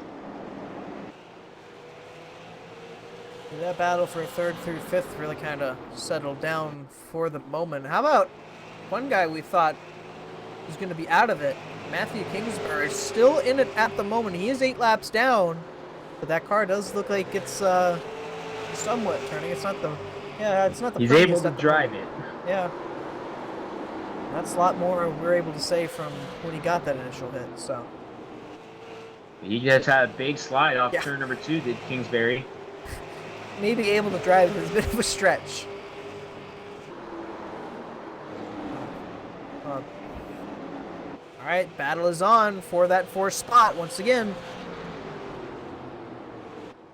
Seth Fraser tried to get to the inside to back off, but looks like he'll get really close down the front straightaway. We'll go to the high side in 1 and 2. Has the nose there. Oh, and he gets a little bit loose. And that's going to lose some momentum, and that's what's going to kill that run.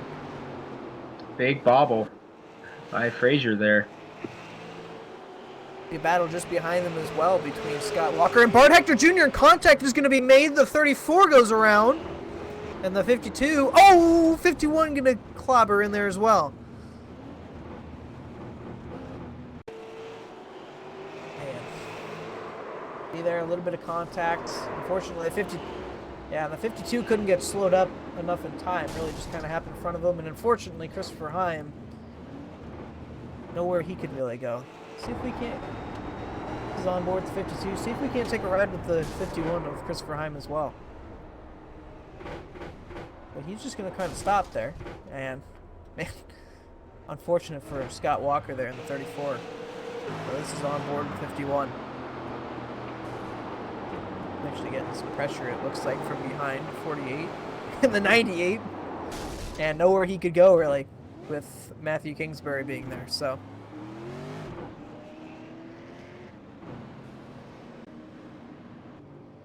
not a lot of clean cars left out here tonight, Greg. Yeah, not a lot at all. It's been one heck of a race. A lot of fast cars getting swept up in some accidents. But, man, one guy who's done a fantastic job keeping it straight is the leader, Kyle Lahr, in that 22. The Kurt Busch tribute getting one heck of a ride today. Absolutely. That car has showed a heck of a lot of speed here tonight. And ever since he's gotten to the lead, he has not given it up yet. And really hasn't been challenged ever since he's gotten to the lead. So Shane Quinn has held it strong there in the 2nd spot. He led a good portion of the earlier part of the race. And BJ Tidricks still in that 3rd spot. Jason Berg and Seth Fraser have been kind of duking it out for that spot, but they both retained their respective spots, 4th and 5th. But Sean Breitzman up to 6th at the moment.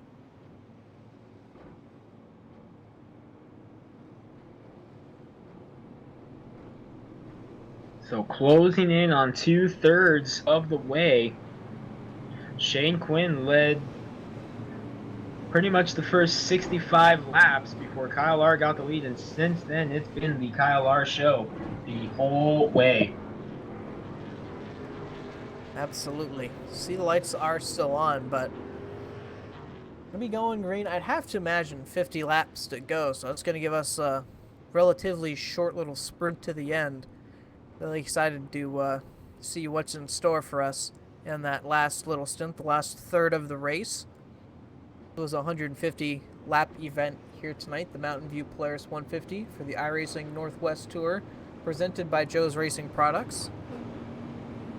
Just tuning in, you missed a heck of a lot of racing so far. It's been an exciting show, both for the B main and the A main. And not quite done with it yet. Still got a third of the race to go. I believe lights are out. They are. So it will be Kyle Lahr, your leader here for this restart. Shane Quinn in 2nd. BJ Tidrick 3rd. Jason Berg 4th. Seth Fraser rounds out your top 5. Another single file restart. All the way up towards the wall goes Kyle Lahr. He actually clips it just a tad. And he gets another rocketing restart. Green flag is out here at Myrtle. Great start by Kyle Lahr. in the number 22 to get the early lead once again. But we got a good battle going on. Really 3rd through 6th there.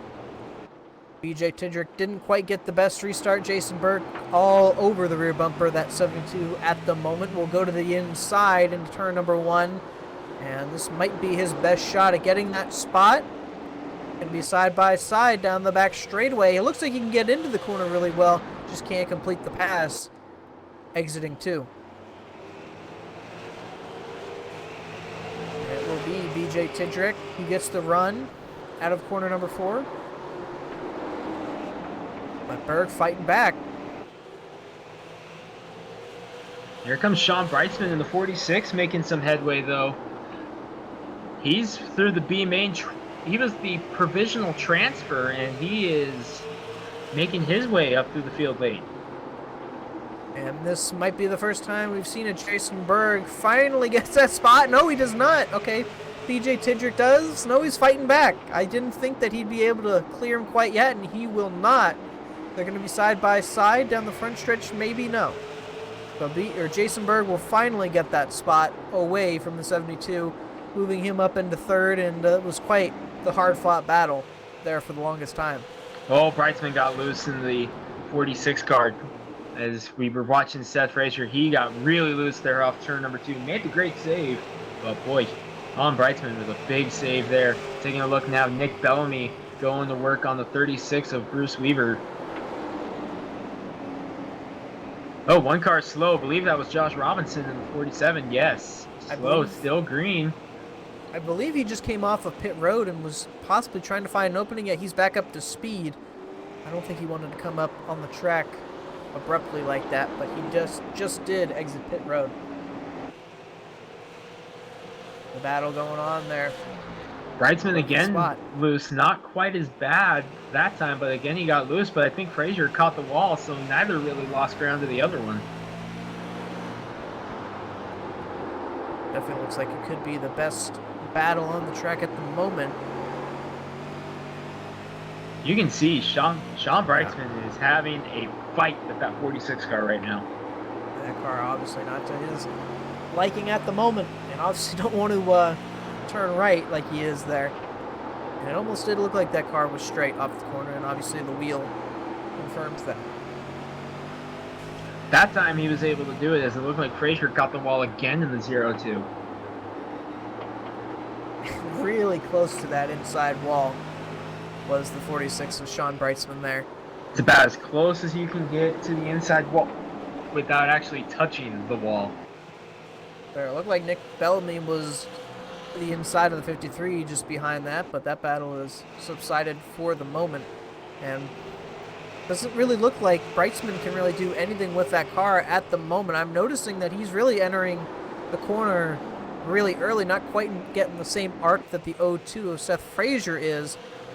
Just doesn't look like that car is really handling how he wants to at all. 3 and 4, it looks like he can arc it in entering 3, but it almost looks like in turn 1 he was afraid to get that arc with how out of control that car was. And it's the exit of turn 2 that's really been where he's been getting loose in that 46 car. As we take a look again at Jade Williams, the 53, Bruce Weaver, the 36, with Christopher Heim. He was the B main winner back there right behind this battle. This is the battle for 9th on the track right now. You take a look at Heim, the B main winner. He's had his fair share of incidents here tonight, unfortunately, but just one spot out of the top 10 at the moment in 11th. 36 just behind Bruce Weaver. All tore up on that front end. And, man, got really close to the 53. Almost thought contact. What an entry to turn 1 there by Bruce Weaver. 25 just behind. Looking like he's had a long night. Bill Ross Jr. Man, that 98, I'm not sure how he got that car rolling again, but it definitely does look like he's been picking up a few spots on the track, at least, not on the scoreboard. He is still 8 laps down, so spots he's making up at the moment won't count for anything, and the 25 just behind. A little bit of a blinking issue there, and that unfortunately slowed up the 52 of Brian Lambert. So, laps beginning to wind down in this one. We're in the final third, 34 to go for Kyle Lars. Battle continues between Fraser and Tidricks. There, and Breitzman just still doesn't look quite under control of that car. He's actually going to dive it pretty deep in turn 1. Maybe he had to cool down the tires just a little bit, but that was the best exit off turn 2 that Sean Breitzman's had probably in the last 25 laps. Yeah, and that's really the most unfortunate part to have car control issues, is exiting off the corner, because if you can't power off the corner, you really lose all your speed down the straightaways, so that's where you're getting all your speed. Little wiggle off too, but that car definitely looks like it's either coming a little bit more control to him, or maybe the O2 is just kind of slowing up a little bit. Looks like he is definitely settling it down, though, as he takes a run at Fraser, and Fraser took a swipe at the 72 as well. Great battle going on right now. Up front, Kyle Lard. Oh, I almost did it that time. But Kyle Lard continues to pull away. He's up to 1.4, now 1.6 seconds over second place Jason Berg.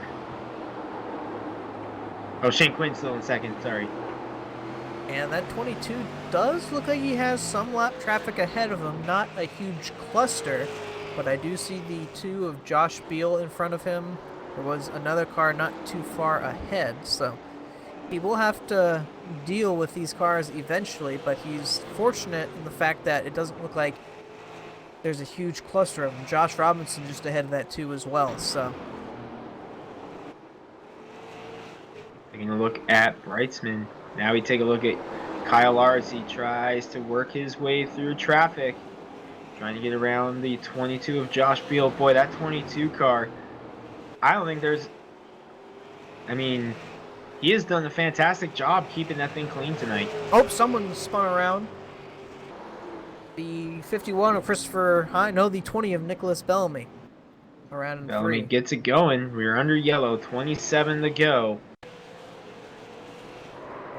Oh, Bellamy got the wall. Man, I mean, that's not the first time we've seen that here tonight, where you touch the wall a little bit, and then it seems like it just kind of sucks you in. You can't get off of it. We saw that in the B main as well.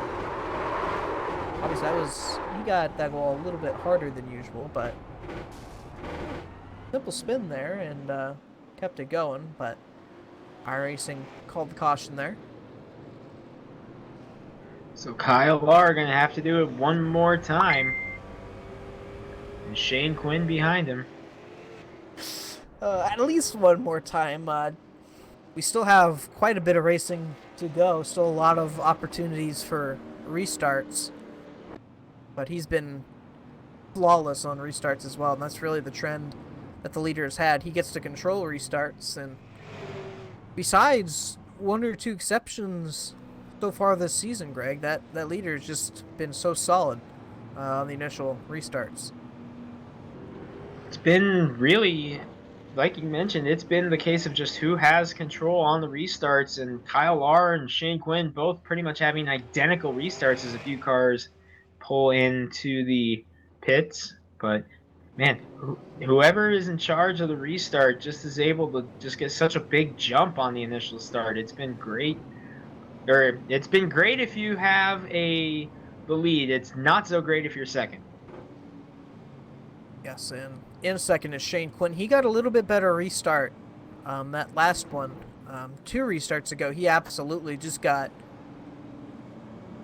blown out of the water. So, see if he can't do a little bit better on this time. I think the best we've seen so far, I believe, was Matt Kingsbury at 5 flags. In terms of a car starting second and restarting. So, see what he can do on this restart. Not going to have a whole lot of racing left, so if he can't get going on this restart, it might be game over for that 29 of Sean Quinn. We'll see How many times, though, have we seen just one mistake on a restart and it costs someone, not just in the Northwest Tour, but just racing in general? These late restarts, this is when the blood really starts flowing. Pressure is on Kyle Larr right now. Yes, sir, and it will be even more with 22 laps to go when we get to the start-finish line this next time by. Single file restart once again. It'll be Kyle Larr, your leader. Shane Quinn in second, Jason Berg third, BJ Tidrick fourth. Seth Fraser rounds out the top five. See what Shane can do on this restart. Really got to time it well and didn't quite get the restart he wanted to. Kyle Larr just impeccable. He might lose a spot here, Shane might, as the 21 of Jason Berg tried to get to the inside, able to hold him off for the time being.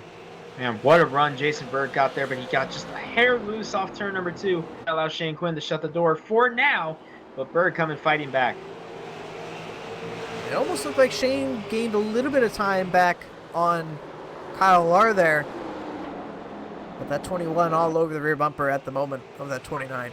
And that is exactly what Kyle Larr wants to see, is those two battling it out, because with 21 laps to go, coming to 20, just 10 miles left in this one, Kyle Larr, he wants those two to go to war because he does not want to deal with Berg here in the late going of this one. There's Sean Breitzman once again behind all that with the 72 and 02. Definitely looks like he's got an interesting entry, I've noticed, where he just kind of holds that bottom and a little bit loose off corner number 4 once again, but I haven't seen anybody else run that entry he has so far tonight. Oh, Shane Quinn with a big bubble. That could be the door opener for Jason Berg as he's to the inside off turn number 2. That's the biggest bobble Quinn's had all day, but he fights him off. And will retain that second spot. Berg not quite done yet. Almost got the nose inside, but wasn't able to hold it. And the fight will still be on for that second spot. All while that's happening, Kyle Larr is pulled away to about a 2.5 second lead at the moment. 2.3 at the moment. Here comes Berg to the inside of Quinn. This is the best run Jason Berg's had on the inside all night long. But Quinn able to shut the door for now. Can he shut the door off turn number 4? Yes, he can. Berg having a hard time getting by Shane Quinn right now. 29 definitely not making it easy at the moment. 16 laps to go, coming to 15. Time's running out for Jason Berg if he wants to get by. But that 29 doing an impeccable job of holding him off. 29 been up towards the front really all race and has not really left that second spot ever since he's gotten up to the lead. Quinn doing a great job. Definitely a breakout performance for him in that 29. Led a lot of laps early on, but it's been tough, though, for anyone to try to catch up to Kyle Larr. Kyle Larr has clinched the most laps led as he has led 77 laps. The 51 of Christopher Heim around in current corner number 4. The main winner, Christopher Heim, and with 14 to go, Kyle Larr is going to have to do it one more time. Oh, contact with Hector. Luckily didn't get too much damage there, just kind of scraped the wall, but man. Gonna be an exciting one, Greg. Not gonna have too many laps to go once we take the green. That almost didn't look like contact on that angle. Another look at that. So, yeah. Let's take one more look at that. On board with Hector. Well, that was absolutely net code. Yeah, definitely. There was no contact there whatsoever.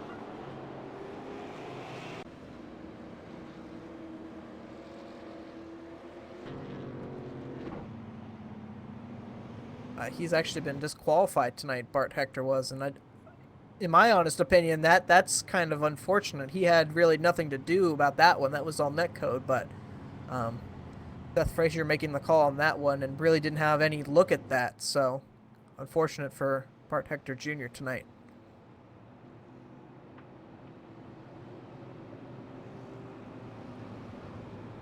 All right, well, we're gonna have too many laps to go here. 11 to go at the moment. I'm going to guess 2 to go right now, and if it is, it'll be 9 laps to go and we take the green flag. If not, it'll be 8. But man, this 29 has been in second ever since he's lost the lead, and Greg, he's going to have to get the restart of a lifetime if he wants to get back up front. Kyle Larr, he's got a decision to make, though. What lane does he want to go?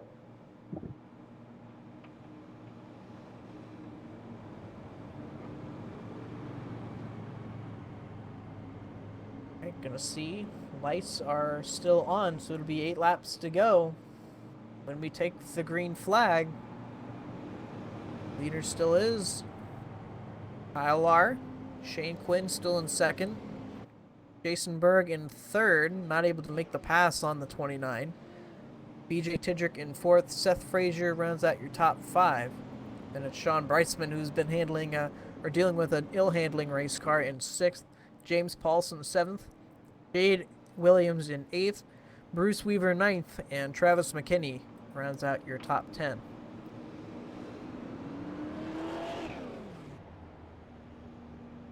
All right, so lights are out on the pace car.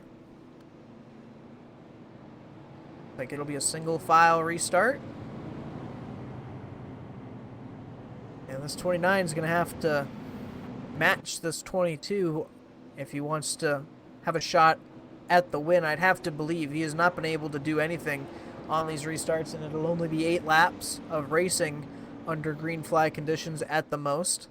Looks like Lar's going to take the outside. That was a good start. Oh, no, he's gotten loose. That's going to open the door for Quinn. Kyle Larr makes one mistake all night. Can he fight back? It's going to be 3 wide. No, not quite. I thought Jason Berg was going to try and sneak in. Here comes Kyle Larr. Larr with a huge push on the outside. Oh, contact. They touch. Shoved out of the groove, Kyle Larr is. He's going to fall back to third. 7 laps to go. Can he fight back for the lead? Shane Quinn out of the groove. 8 to go. Quinn out of the groove. Berg to the inside. Battle for the lead. Berg almost got the inside wall. Kyle Larr's going to think about 3 wide. He's going to go 3 wide inside for the lead. 7 to go at Myrtle. 6 to go. What a mess, and Jason Berg to the point has not led all night. Shane Quinn fighting. He's going to fall back to third. Kyle Larr back to second. What can he do with Jason Berg? And Kyle's caution is out. Jade Williams. Man, you mentioned it, Greg. 1 mistake all night, and it could cost Kyle the lead. Not quite sure what happened there with the 53 of Jade Williams. Possibly a little contact with the 36, and it was. Just enough. All right. This changes it all. Man, I don't know if we can Kyle go back. Larr's going to have, I think we're going to be able to get a restart in. 5 to go. I think we're going to have about maximum 2 laps. If that, yeah. Man.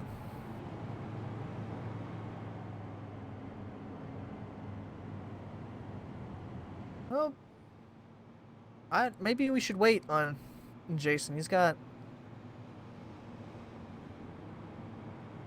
Alright, well, Greg, let's see if you can chat up with Jason here.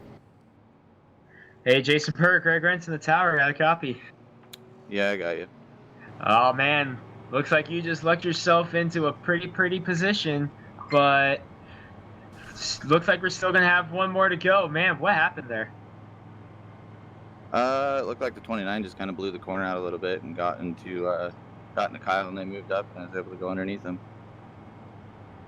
All right, well, we'll let you get focused up for this last restart. Good luck, and let's see what happens. Yeah, thank you.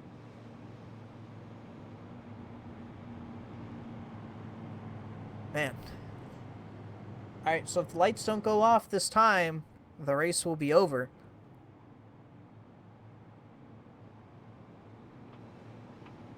If the lights do not go off this time, the race will be over.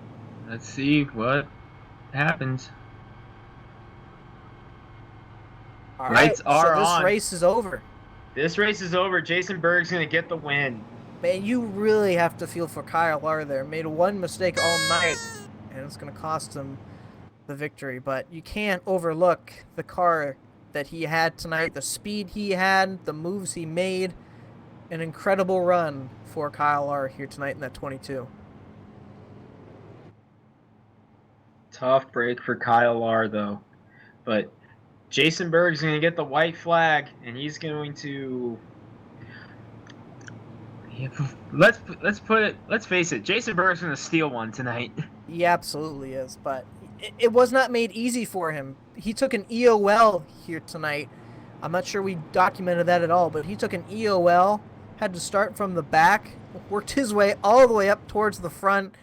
Didn't have the best car here tonight. I think we can say that pretty confidently here, but he's going to, like you said, Greg, steal one here tonight. He's going to take the win at Myrtle Beach. So Jason Berg going to come down to his 4th win of the season. And off of turn number 4, he won the non-points race earlier this week. He's going to take the points one. Jason Berg with the win. Kyle Lara, heartbreaking 2nd. Shane Quinn 3rd. BJ Tidrick and Seth Fraser rounding out the top 5.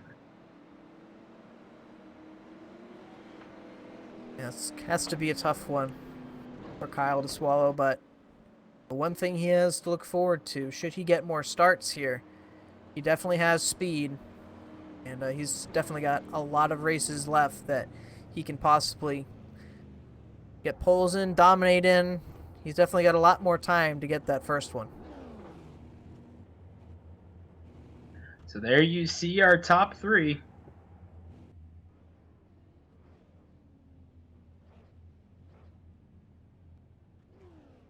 All right, well, Justin, looks like you've caught up with the 29, 3rd place, Shane Quinn.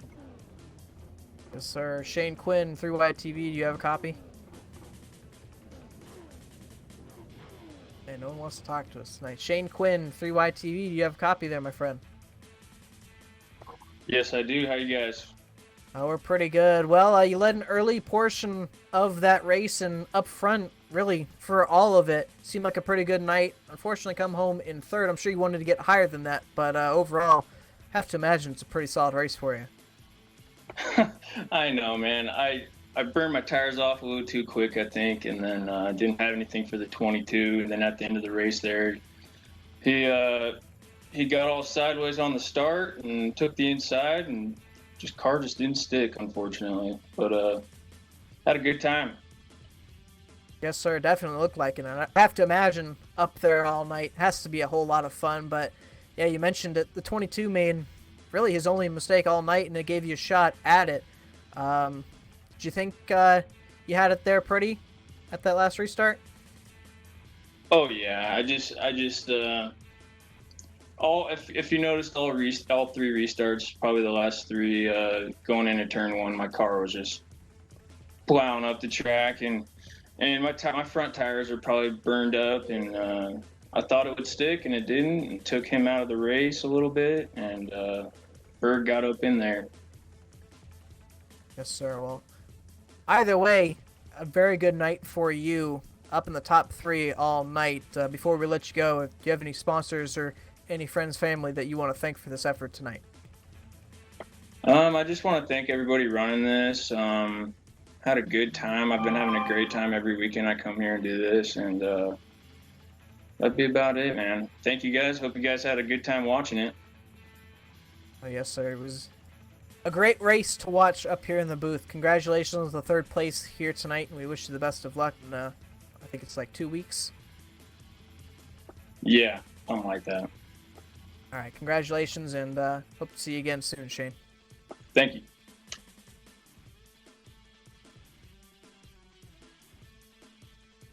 All right, Greg, you've caught up Kyle R there. It's going to be a tough one to swallow, I'm sure. Hey, Kyle R, Greg Rents in the tower, got a copy. Yeah, I got a copy. Hey, Kyle, man, what happened on that last restart? Well, I was trying too hard and Started in second, spun the tires, and was gonna try blocking, but decided not to. Might as well finish top 3. Going into turn 3, we decided to mishap. Kind of pushed up the track. And tough break, led the most laps, and if it's any consolation, you know when the Northwest Tour returns to Myrtle Beach that you are going to have a very, very fast race car. Yeah, it was fast. I just bid my time and worked my way up, and saved, and finally started pushing with like 30 laps to go. And you know, it happens. I just want to thank Joe's for everything they do, and BJ Tidricks and Seth Fraser for everything. And you guys do an amazing job, Carlos and Greg and Justin at 3YTV. All right, thanks, Kyle. Hey, it's a chance to build on some momentum going into Iowa in 2 weeks. Coming off a fast time in the second place. Congratulations. Thanks, man. See you guys there.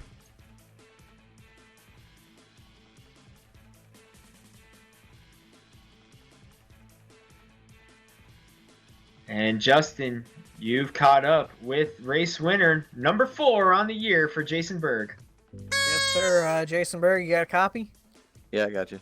I know we just talked to you, and we thought we were going to have one more restart, but Jason, I think it's safe to say that you've lucked into win number 4 here. I don't think you quite had the fastest car, but coming from an EOL all the way to the win, that's definitely a huge, impressive accomplishment today. Yeah, that was crazy race. I knew I didn't have a chance after I got involved in that first wreck, and I had to go into the pits. And ever since then, I actually accidentally bumped it into gear and started moving before I let it fix all my damage. So I still had like 30 seconds worth of suspension damage for it to fix that I didn't get to let it do. And after that, it was just driving like crap. It was super tight in the middle. I couldn't really do anything with it. So I just basically had to bank on other people making mistakes to work my way up. Absolutely. I mean, we kind of talked to you while you were in the groove, so after the race here, we'll talk about it, that final restart there. I'm sure you didn't think you, with all the damage you had, thought you had a shot at it, but it seemed like the seas parted and everything just kind of worked your way there. Yeah, but that's kind of what I was hoping for, honestly, is that somebody would overdrive it just a little bit and kind of open it up, and it just so happened that it was the 29 car that moved both of them up, and I was kind of able to capitalize on that. And then I think when I got into second, it looked like he overdrove turn 1 again, and that kind of opened it up for me a little bit. Other than that, if we would have stayed single file, I wouldn't have had anything for him. I was stuck where I was at. All right, well, number 4 on the season, definitely a whole lot of momentum riding your way. Anybody you have to thank for this effort here tonight? Definitely you guys for putting on the broadcast, Seth and BJ. I know they put a lot of work into it. It's a super fun league, a lot of competitive people, and lastly, but certainly not least, G-Force Aerial Media. Check them out, gforceaerialmedia.com. All right, Jason, congratulations on win number 4 in the season, and we'll see you next week, or 2 weeks from now, at Iowa. Yeah, thank you. See you.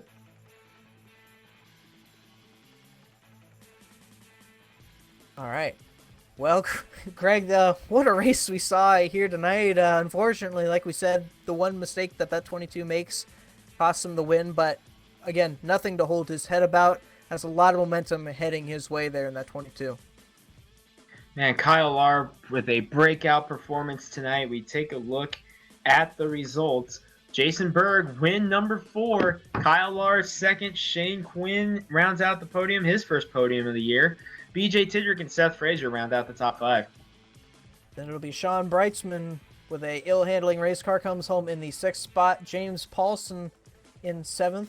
I believe he was upside down at one point in this race, so he comes home in 7th. Bruce Weaver in 8th. Travis McKinney in 9th. And Brian Lambert rounds out your top 10 here tonight. Christopher Heim comes back in the number 51 after a couple of accidents. B-Main winner comes home in 11th. Adam Halm. Bill Ross Jr., how about that, making his debut, comes home in 13th. Daniel Masters Jay Williams and then Daniel Masters round out the 15th position. Brad Morrison going to come home in 16th. Josh Robinson in the 17th position. Mathew Kingsbury, after really losing all drivability of that car, going to come home in the 18th spot, running more laps. Bart Hector Jr. in the 19th position, and Josh Spiel rounds out the top 20. Nicholas Bellamy, Scott Walker, Cameron Doyle, and Garrett Huffines rounding out the field. And that was a tough break for Garrett Huffines because he was up in the 4th position and something happened with his network and forced him to disconnect just 8 laps in. Definitely a shame, but overall, Greg, an exciting race we saw here tonight, both the B main and the A main. And I know he doesn't want us to talk about him a whole lot, but Jason Berg steals one here tonight for his 4th win of the season. And Berg showed perfect patience, just picking his spots, picking his time, and able to pounce when it called for it. When the problems happened with Lar and Shane Quinn washed up the track, Jason Berg was right there to capitalize. And that is how you win championships right there, is being able to capitalize on those mistakes by others. Absolutely, and that's going to help him extend his points lead that much more. Well, that's going to do it for us here tonight at Myrtle Beach for the MountainView Polaris 150 for the iRacing Northwest Tour presented by Joe's Racing Products. In 2 weeks, we'll be heading to the cornfields in Iowa, so looking forward to that. That's going to wrap it up for us tonight. For Carlos Costa and Greg Rentz, I'm Justin Kolb. We thank you for watching here tonight, and we will be seeing you in the cornfields in 2 weeks.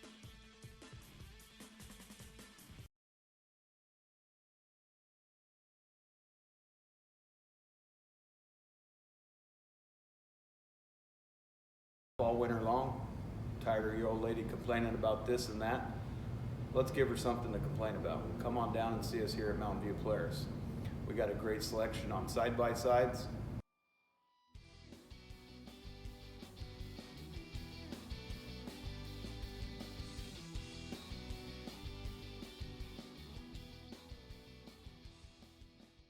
ATVs, and even a few snowmobiles. We also have products for the kids. We've also been known to do a deal over a good old bottle of tequila, or hell, even a simple coin flip. It's always easier to ask for forgiveness than it is for permission, so come see us, MountainView Polaris.